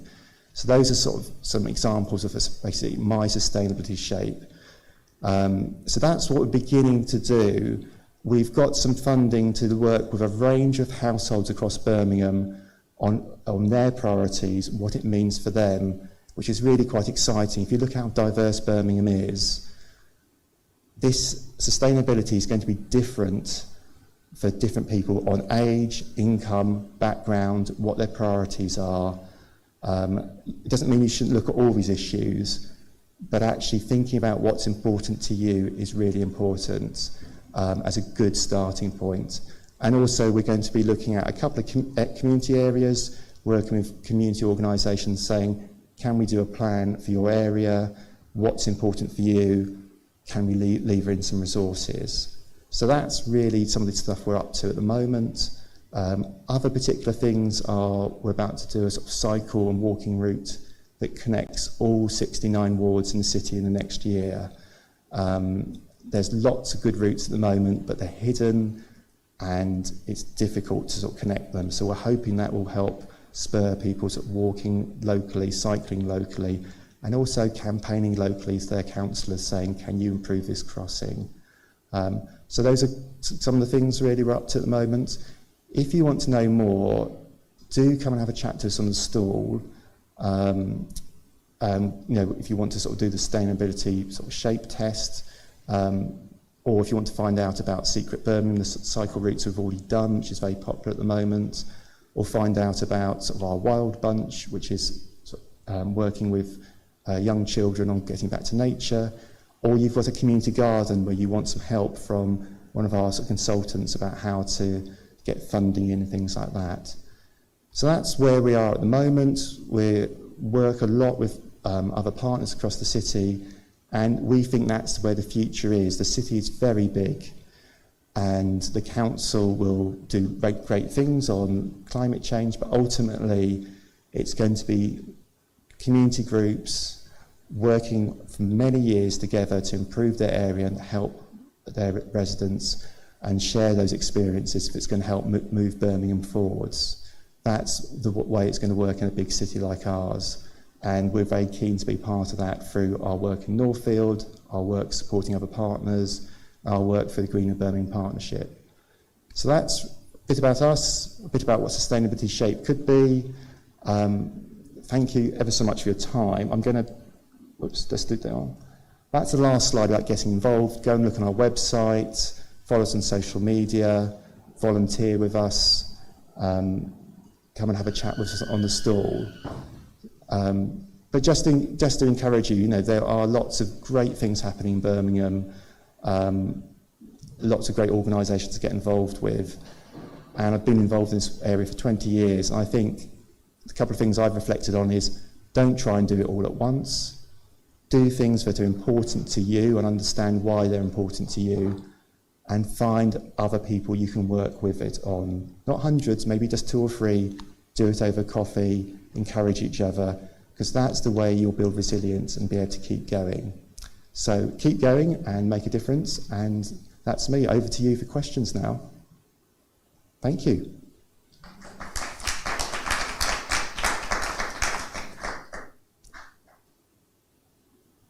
Okay.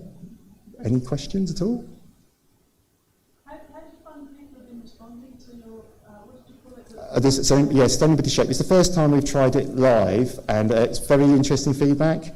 My son said, this isn't a sustainability shape. Everyone's going to have the same sort of shape, which is a squodgy thing. He was hoping for a triangle or a square. So maybe we might need to call it something else. We've had one person who scored 10s on everything, which I was quite amazed on, but they've been doing it for a long time. Other people have found it a relief that we're not asking everyone to do all 10, and I've actually found it quite tricky. If I let's say I'll show you that thing again, that one. If you had to choose that you text around the side, zero waste, things like that. If you had to choose 3 things that you're passionate and important to you, what would they be? And that's been quite an interesting conversation starter. We've had family groups saying, actually, oh, I didn't know you were interested in that, or why have you put that? So that's a really interesting thing about your values and what's important. So that's been an interesting conversation starter. And also, for some people, they're actually doing a lot already, and there's not much more they can do, apart from, to be quite honest, saying, do you know what, you've scored 8 on this, you're really good. What's the secret? Would you mind sharing it with someone else? So that's the other interesting thing. If you're doing well in an area, over time, you can build up a sort of a catalogue or group of people who are really good at zero energy. And then if you're struggling, you can say, well, actually, have you talked to this person in your community? So I think that's interesting. I think it's quite interesting when you look at, I've identified my top 3 issues, and actually, I seem to be doing lots of other stuff in other areas, but I'm not doing much in the areas that are really important to me. Why is that? And that might be because you've been pressured to spend all your effort on plastic-free stuff, which is fine, but actually what you're really passionate about is sustainable food. So there's an interesting conversation there about, are you doing the things that you value the most and prioritising those first? And there's also interesting things about the impact. So when you look at what, of all the 10, where you're having the biggest negative impact that you could have an influence on, that sometimes picks up some blind spots as well. So it's sort of quite good as a conversation starter. I'd probably say have a conversation with someone when you're doing it. Don't just do it in isolation. And also it might suddenly explain why sometimes, dare I say it, some people in the environment movement don't always get on, because if we all compared ourselves there, some people would be slightly more passionate on some bits than others. And I think that's something we've got to learn within the environment movement as we support others, saying actually some people are going to be driven by different issues from ourselves. How can we support them, rather than saying everyone has to be my particular shape? So again, we're at early stages of learning about this. Yep.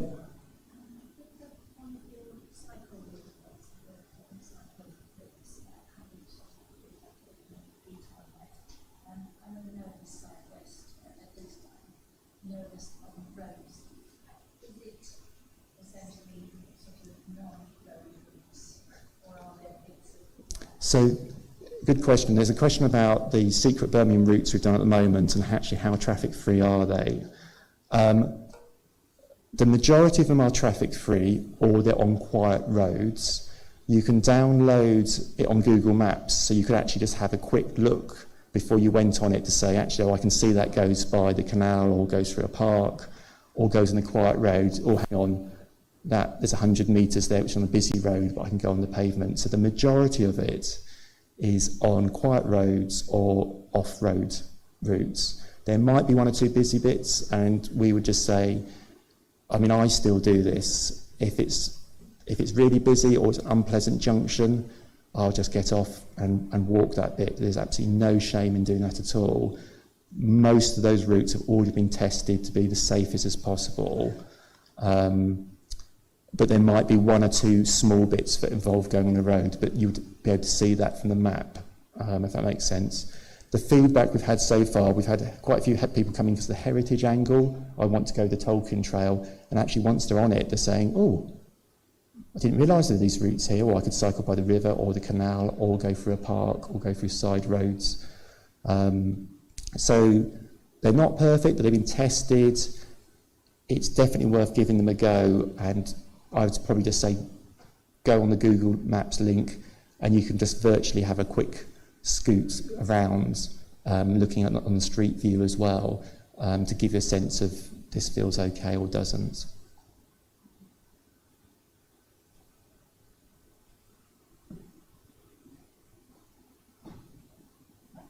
Okay, thanks so much. That's great. Okay. So we're going to have a very short pause here, and then the last talk of the day is from Extinction Rebellion. So we'll be about 5 minutes. If you want to stay in your seats, that's fine.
So, nearly caught a couple more. So welcome. Do I have a pointer? Whoops. I was hoping something would zap, but that's fine. I'm Dr. Louis Keel from Extinction Rebellion, Birmingham. I'm a physicist by background, but a few months ago I quit my industry job to be a climate activist and other projects around the climate full time. And I've called this talk Climate Activism on the Streets and at Home. But about half the talk is an introduction to where we are at the moment, which it may be old news to some of you in the room, but I'm hoping that you'll leave this talk, sorry, I was going to get a timer up, you'll leave this talk with, at the very least, a thorough understanding of where we are on climate change. And that's not something that you can find that commonly at the moment. And there are various reasons for that. But let's kick off. And the reason that I'm talking about, the state of the climate and not just about Extinction Rebellion, and the guiding principle of this talk is the guiding principle of XR, and that is that we tell the truth. This one principle is behind everything Extinction Rebellion does, and frankly the reason that it exists, and that's that basically, whoops, sorry, I've got one setting wrong on my...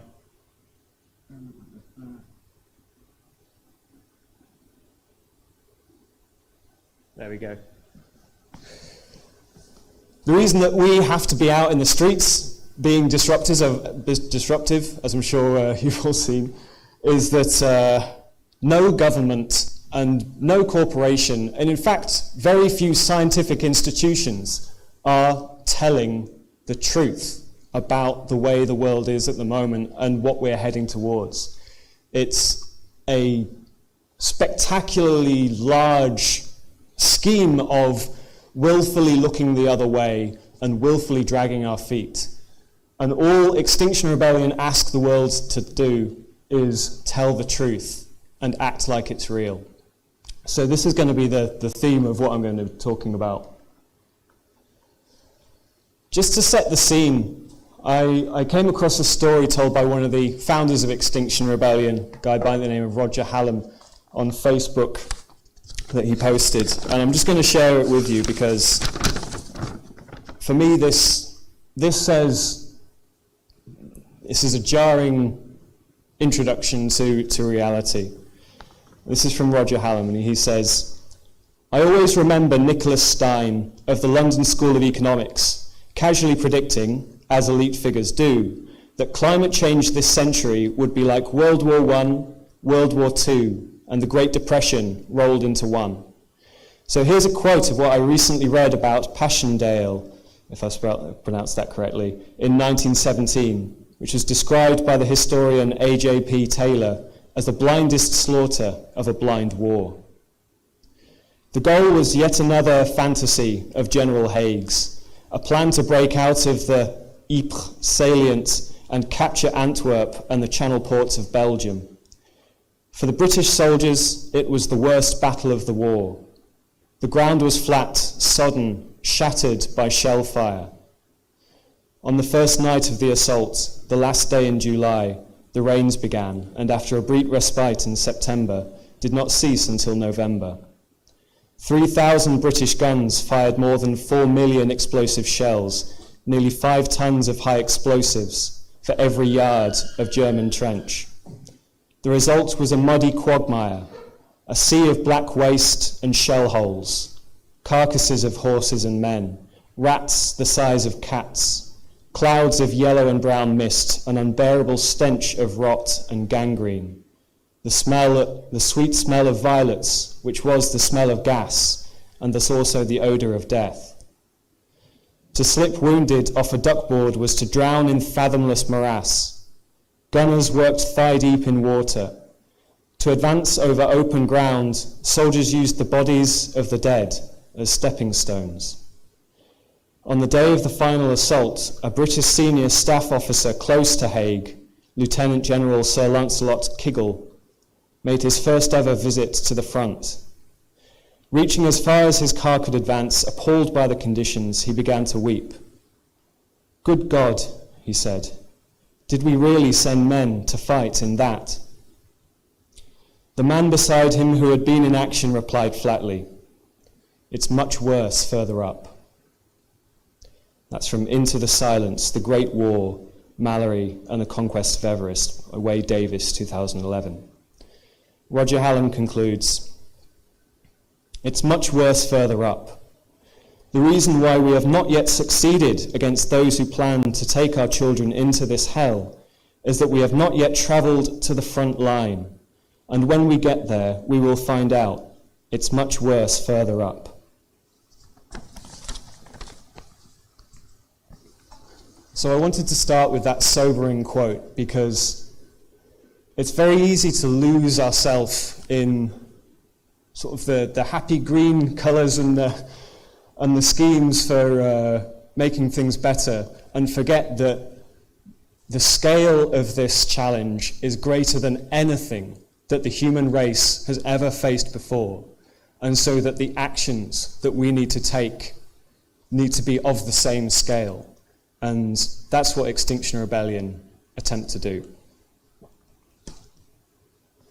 So, I talked about telling the truth. What's the situation that few or that no government faces up to? And this is abundantly clear from the science. As a physicist interested in these things, my Twitter feed is full of climate scientists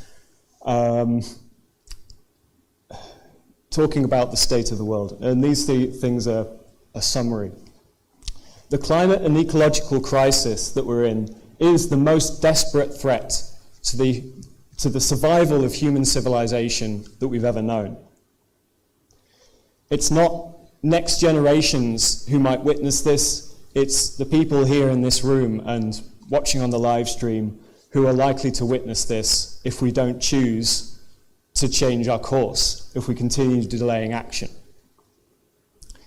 And the urgency that we need to bring about these changes and decarbonize our societies, we basically can't exaggerate this. There's almost no level of decarbonization that can be performed with justice and without disadvantaging and hurting the poor in society. There's almost no level of decarbonisation within that boundary that would be too extreme to act on this threat. We have around 2 to 3 years to come out the other side of the transitions and actions that we need to take. That's the point at which this needs to be done. These changes need to have been underway, and our carbon emissions to be on their way drastically downwards. This isn't when we need to, work out what we need to do. This is when we need to have made the changes. But if we collectively choose this path, many of the actions that we need to do to prevent this collapse of the civilization that we're currently choosing could lead to a far, far better world than the one that we currently inhabit. And this is still within reach today, even literally today, but only if we act fast enough. But even if we don't manage to preserve this better world that is possible, and if it's just a matter of damage limitation, every small amount of warming that we can avoid in the world has drastic power to change the way that change the world that our children will inherit and that I will see at the end of my life. It's so important that we do everything we can, even if we do get to a point where our better world is no longer within reach. We still have to try. So, in the interest of time, I'm probably going to skip through. Oh, okay, no, not too bad. Just a brief summary of some of what's at stake if we continue in the way that we're continuing, if we continue delaying action. And this is what happens if the world reaches 2 degrees C of overall warming? So the average temperature of the whole world increases by 2 degrees C relative to before the Industrial Revolution. We started burning fossil fuels, relative to 1800. We're currently at 1.1. At this point, around 2 degrees, almost the entire world, or at least most of the inhabited areas, become a heaven for mosquitoes. This graph from a paper which I can share the link to anyone who's interested, from a research paper. This, I call it a graph, this map shows the areas of the world that will be exposed to mosquitoes that carry malaria, Zika virus, dengue fever, and yellow fever, some of humanity's deadliest diseases, for at least 1 month of the year. It will be warm enough for those mosquitoes to thrive, and we would expect them to thrive. The red colour over Africa is 12 months of the year, full time.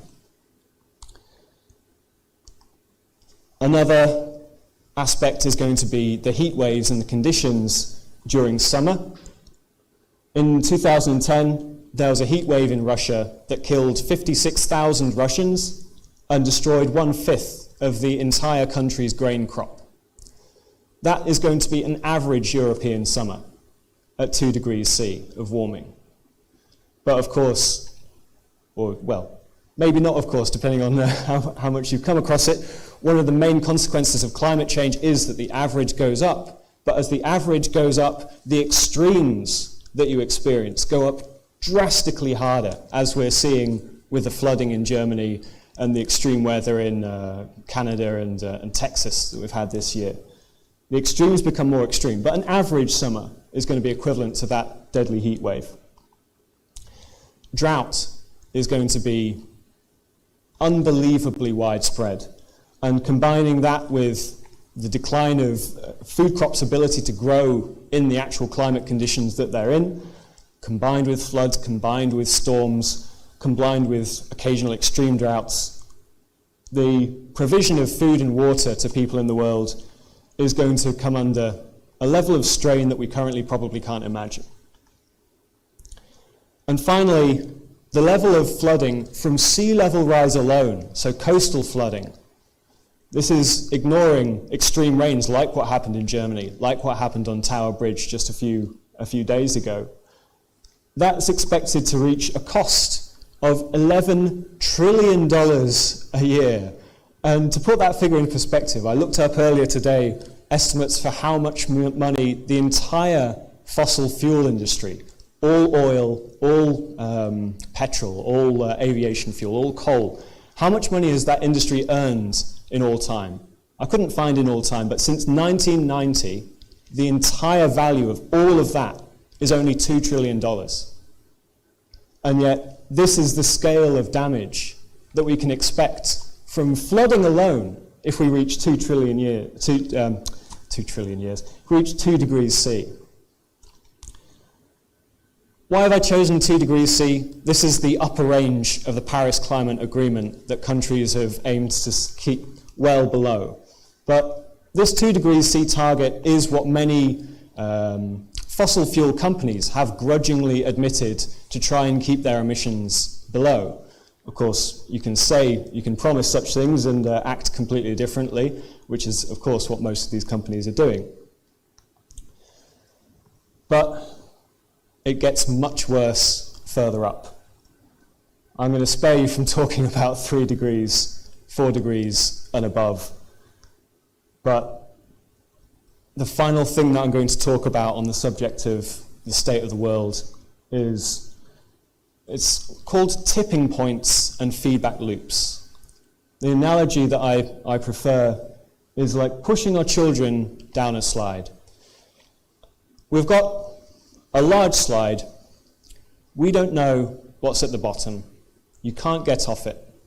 And the next generations of the entire human race are sat at the top of the slide. If we push them off that slide, we can't help them. Off they go, down the slide, into whatever awaits at the bottom. And to breach 2 degrees C, is to push them off that slide. And what's going to happen there? So there's a number of mechanisms within climate change where the warming of the world makes the world warmer in a feedback loop. And I've got a few examples here, but there are several more. Number one, quite obvious, is wildfires. If you're burning forests, you are, of course, not only removing forests, but releasing a huge amount of heat and a huge amount of pollution, which releases carbon dioxide and increases the greenhouse effect that led to the burning of the forests in the first place. It feeds itself in a loop. There are others. Another example which I was taught in school is the ice albedo effect, it's called, where if you're looking at the Arctic or Greenland, especially the Antarctic as well, and you melt the ice that's there through global warming, this leaves ground behind which is darker than ice. It's less reflective than ice. So when the sun beats down on this, more heat is absorbed by that dark land than was by the ice that was there. So it warms faster, especially at the edges of this retreating field of ice.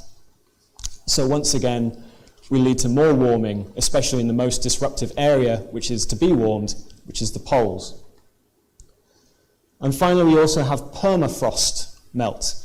And permafrost, if you're not already familiar with the term, is when you have like frozen soils often buried underneath the ground. In these diagrams, the permafrost is the dark grey at the bottom underneath the surface of the sort of Russia or Siberia there. And permafrost is frozen soils with plant matter and things inside. And if you melt the permafrost, then this plant matter is then free to decay. And when it decays, it releases huge quantities of methane, which is one of the most potent greenhouse gases. So if you melt the permafrost, you release these trapped greenhouse gases, and then the whole world is further warmed, which melts more permafrost. In terms of these tipping points and feedback loops, the only safe path, scientists argue, is for us to stay well under 2 degrees C. Above that, these processes and other processes start to really pick up pace, and we lose ourselves down that slide. If we stay under 2 degrees, we stay safely at the top of the slide. At the bottom of the slide are the higher temperatures that I mentioned. And I talked about the threat to human civilization. There is probably little danger of 2 degrees C truly upending human civilization. But at 3 degrees C, it becomes a probable course. At 4 degrees C, it becomes a fairly guaranteed course. If you have the guts for it, I thoroughly recommend this book by Mark Linus, which is one of the most respected and most comprehensive summaries of all of the research into what we can expect from a future world warmed by different amounts, say warmed by 3 degrees or 4 degrees or 5 degrees. It's a masterpiece and absolutely terrifying to read. I almost can't recommend it because it's such a bad experience, but I said I was going to tell the truth, and that's what we have to do, even to ourselves. So how did we get here? How did things get so bad? Well, one story I'll quickly tell is of this report from some scientists, some climate scientists at the time, although they probably weren't called that, atmospheric scientists, in 1968. And this report was commissioned for the American Petroleum Institute, which then, as it does now, represents the interests of a large number of fossil fuel corporations in America. And this report, in 1968, found, amongst other serious findings, that man is now engaged in a vast geophysical experiment with his environment, the Earth. Significant temperature changes are almost certain to occur by the year 2000, and these could bring about climatic changes. if the fossil fuel companies continue their actions. Another quote, "The abundant pollutants which we generally ignore because they have little local effect, CO2 and submicron particles, may be the cause of serious worldwide environmental changes." This was an internal report to the fossil fuel companies in 1968. They knew about the dangers of climate change all that time ago. So what did they do with this report? They very deliberately hid it as much as they could. It was a public report, so they had to use various tricks to emphasize different parts of it and then strongly emphasize other reports that they commissioned from unscrupulous scientists who they could pay to say what they wanted to say. But from this point on started the vast industry of funded climate denial, which is how we got to where we are now. So, what's being done about it? What's being done about all of climate change, and is that enough? So, you're probably well aware that the UK has pledged to go net zero for carbon emissions. So all the carbon that we emit is supposed to be balanced by all the carbon that's absorbed by nature or by artificial methods yet to be implemented or proven at scale. And this is by 2050.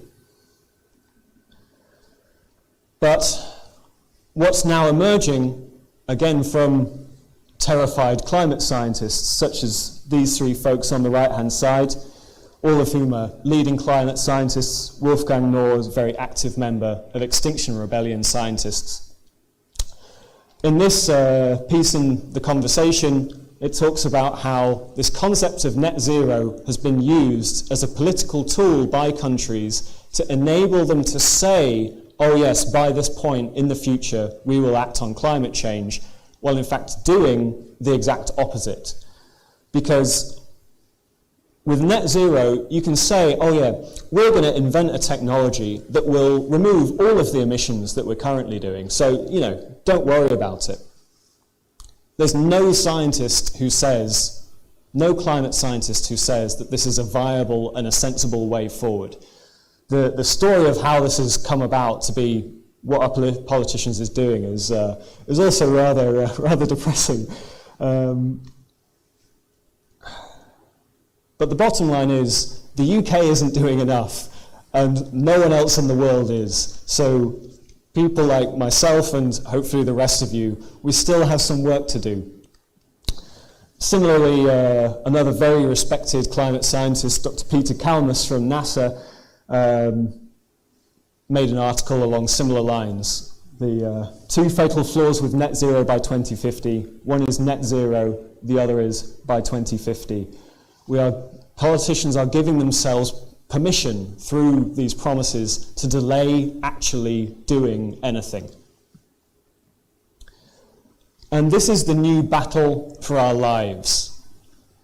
It's with delay, not with outright climate denial, that's unfashionable these days, but with the politics of delay and trying to claim, oh yes, you know, it's too expensive or whatever you'll see in the tabloid press and coming from our government.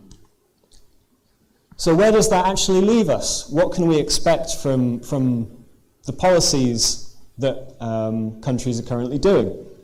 Well, this report is from the UN's Intergovernmental Panel on Climate Change, which is pretty much the most trusted voice on climate change that there is, and it came out on Friday just gone.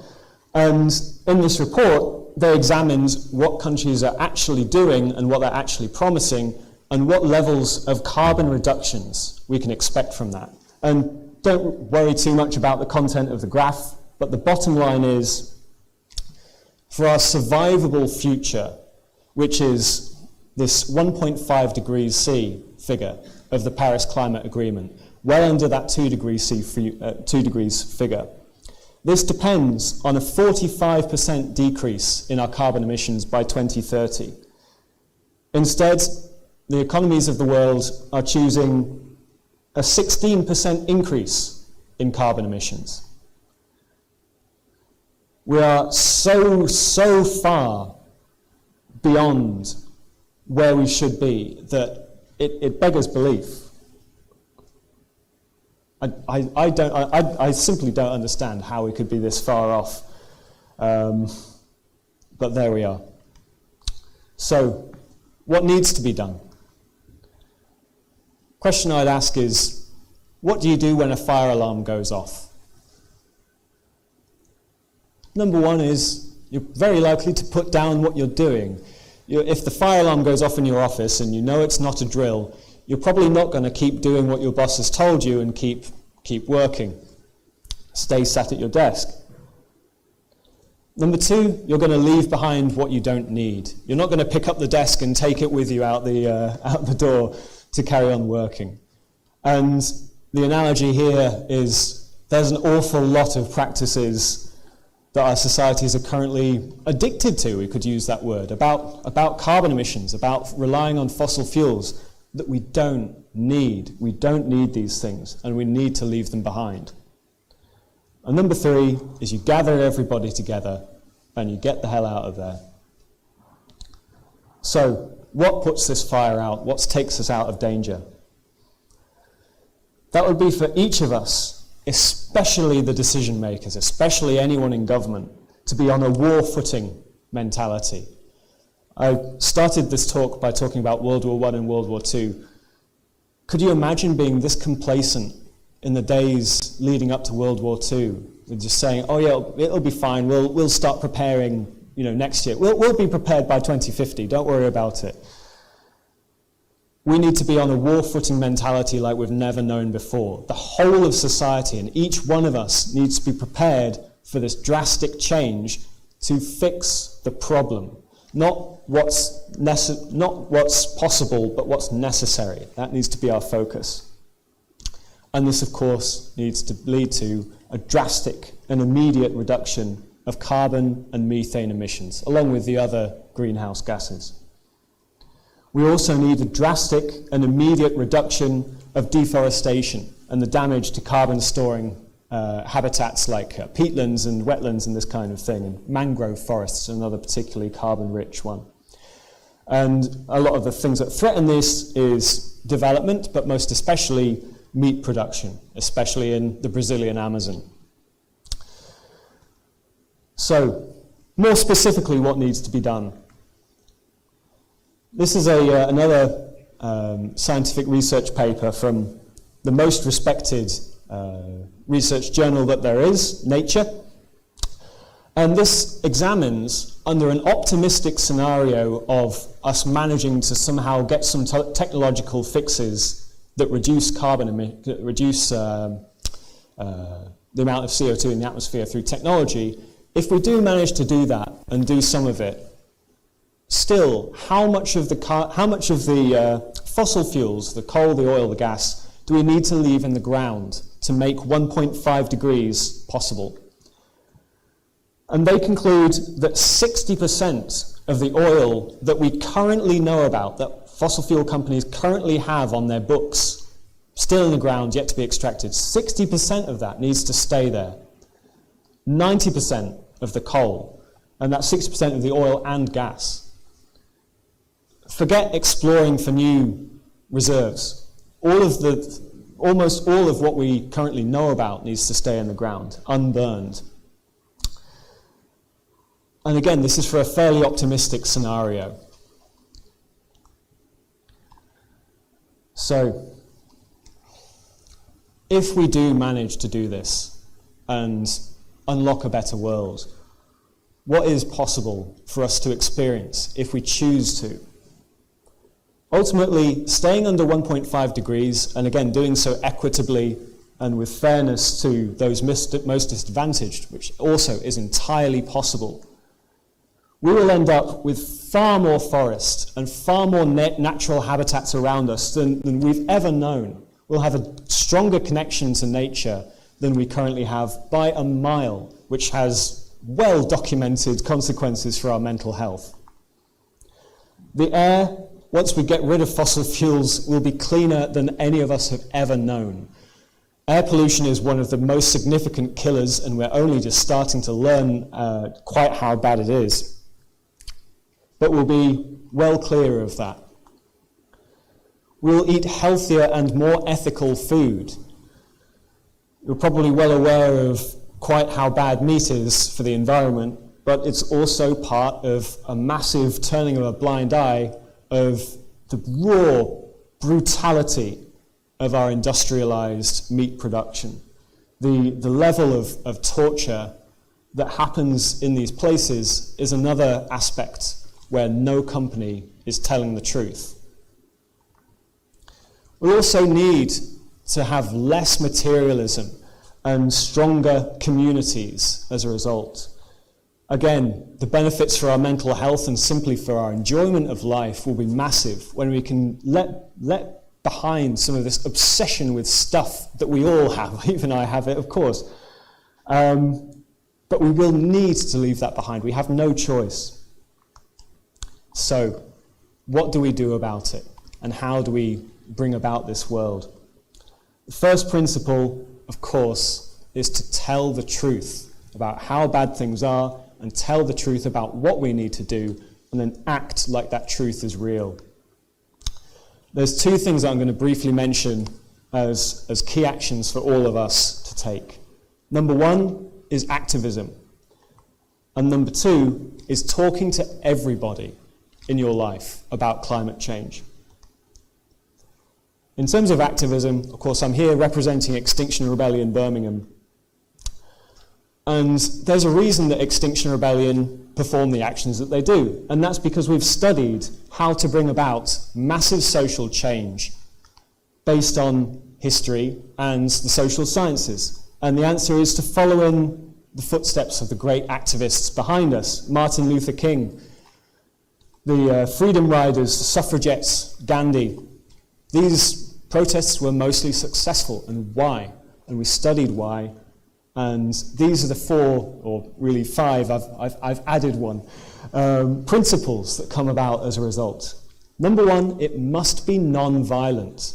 Non-violent protest is far more successful statistically than violent protest, which is why you will never, ever see an act of violence committed in the name of Extinction Rebellion. What exactly constitutes violence? That's up for a lot of debate within and outside of XR. But whenever someone does something within XR, to them, it's non-violent. And of course, we can debate that. It must be disruptive. Again, the social sciences show us it must disrupt the economy, especially of the country in which it happens, or it will be ignored. It must be respectful of the people being disrupted. We can't go around hating the people sat in a car in front of one of our blockades, unable to get to work, saying, you know, you're driving here, it's your fault. We can't do that, it won't work, it's not fair. But it must involve sacrifice from activists. I've been arrested twice now with Extinction Rebellion. I've certainly sacrificed a fair amount of time for it, I can tell you that. And unless it includes the element of public sacrifice, it won't be seen, it won't be respected in the same way. The fifth aspect is one I'll admit I've added based on things that people have said and observations, and that's that it must be well-timed. All of these four are necessary but not sufficient to bring about change. You have to keep going, and eventually you'll do the right action at the right time that historically, like retrospectively, look back and say, that was the one that did it. With COP26, the climate conference coming up, now is probably a pretty good time. So, how to find out more about XR? I thoroughly recommend this introductory talk from Dr. Emily Cox, who's a climate change researcher, which is our introduction talk for XR called Heading to Extinction and What to Do About It. I can happily share these slides with anybody, or you can take a photo and there's a QR code and a link, but this will introduce you to XR. Also find out more about on the Extinction Rebellion website. And you can join Extinction Rebellion. More than happy to have a conversation about what it's like. I can tell you that within Extinction Rebellion, I feel the strongest sense of community, and they're just some of the best people in the world. So aspect number 2 is that we talk about climate change.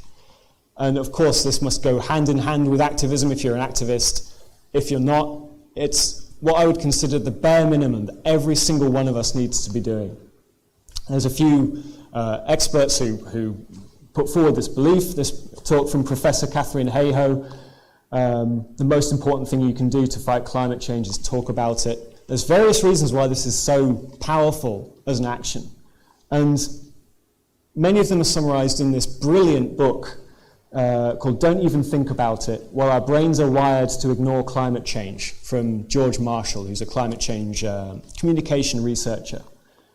And in brief, he says that climate change, at least in 2015, when the book was written, was at the centre of a meta-silence. Things are shifting now, but at the time, we didn't talk about climate change. And we didn't talk about the fact that we didn't talk about climate change. You know, if you're at a dinner party and you mention climate change, everyone looks the other way and very swiftly changes the subject. It's an uncomfortable subject to raise. And this is because we do have a deliberate strategy of ignoring discomfort. There are various psychological reasons why it's quite so difficult to talk about, which the book explores and gives advice on how to overcome. We need to break the silence and make it feel normal to tell these truths about climate change. And finally, by talking about it, we can amplify any other action that we take, whether it's giving up meat or sitting down in the street and getting arrested. We can amplify that by talking about what you do and why you do it.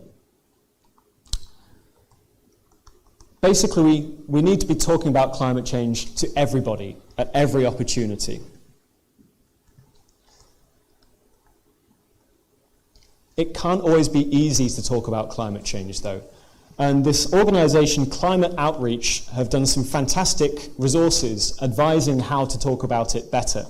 This link is to a webinar that they did where they summarised the results of a research, like an experiment that they did with about 500 people having climate conversations, and they gave some advice on how to do them successfully. But the question is it really that easy to talk about climate change? I've been doing it a while, so it wasn't too uncomfortable for me to stand up and talk about it. But ultimately, no, it's not. At the job that I left before becoming a full-time activist, talking about climate change to my colleagues was some of the most uncomfortable experiences of my working life. And many activists struggle with this as well. You can come home to, family members who don't understand why you've just been out in the street and why you've been arrested. So many of my friends in Extinction Rebellion report this kind of thing. There are a few problems with talking about climate change. First of all, there's no mainstream climate education. I've talked about some fairly extreme problems in this presentation. The government should be the one giving this goddamn presentation, not me. I shouldn't have to give up my Sunday to give it. Yet here we are. There's no mainstream way to find these truths. The newspapers and news shows are still a long way behind. So we've got this feeling where we need to educate people, and few of us are qualified to do that. In reality, you don't need to educate people. You need to talk about what aspects of climate change are meaningful to you and important to you. But it is a hard subject. There's a lot of emotion, a lot of fear that comes up, and it's hard to talk about. It's never not going to be hard to talk about it, but like a lot of things in life, the things that are hard to talk about are the most important things to talk about. And finally, it's not clear what to do about it, what to come out at the other end of the conversation saying, and we're going to do this as a result of having that hard talk. So, as a final plug at the end, I've come up with a solution that can try and get around some of these barriers. And this is a conversation-starting gift book that people who care about climate change and who are worried about climate change can give to the people in their life who don't get it and don't understand what it's all about. Or even people who know about it, but you want to have stronger, deeper, more informed conversations, more productive conversations with about climate change. And the idea is for this to transform the conversations that you have. The book does the hard parts of the climate conversation for you. It introduces climate change in a way that is relevant to the reader's life. And it's short, it's clear, it's very nicely illustrated. I thoroughly recommend it. And it's crowdfunding now, and you can get it on Kickstarter. And there's a link. You can read the ebook of it for free at this website, agiftforconversation.com. And I sincerely hope that it helps this process of talking about climate change. And with that, I'm finished. Apologies for being slightly over time, and I'd welcome any questions.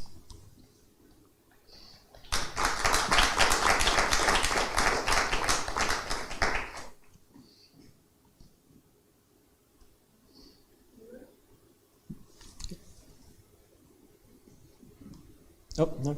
Sorry, I thought I saw a hand up. Everyone keen to get home and get a cup of tea?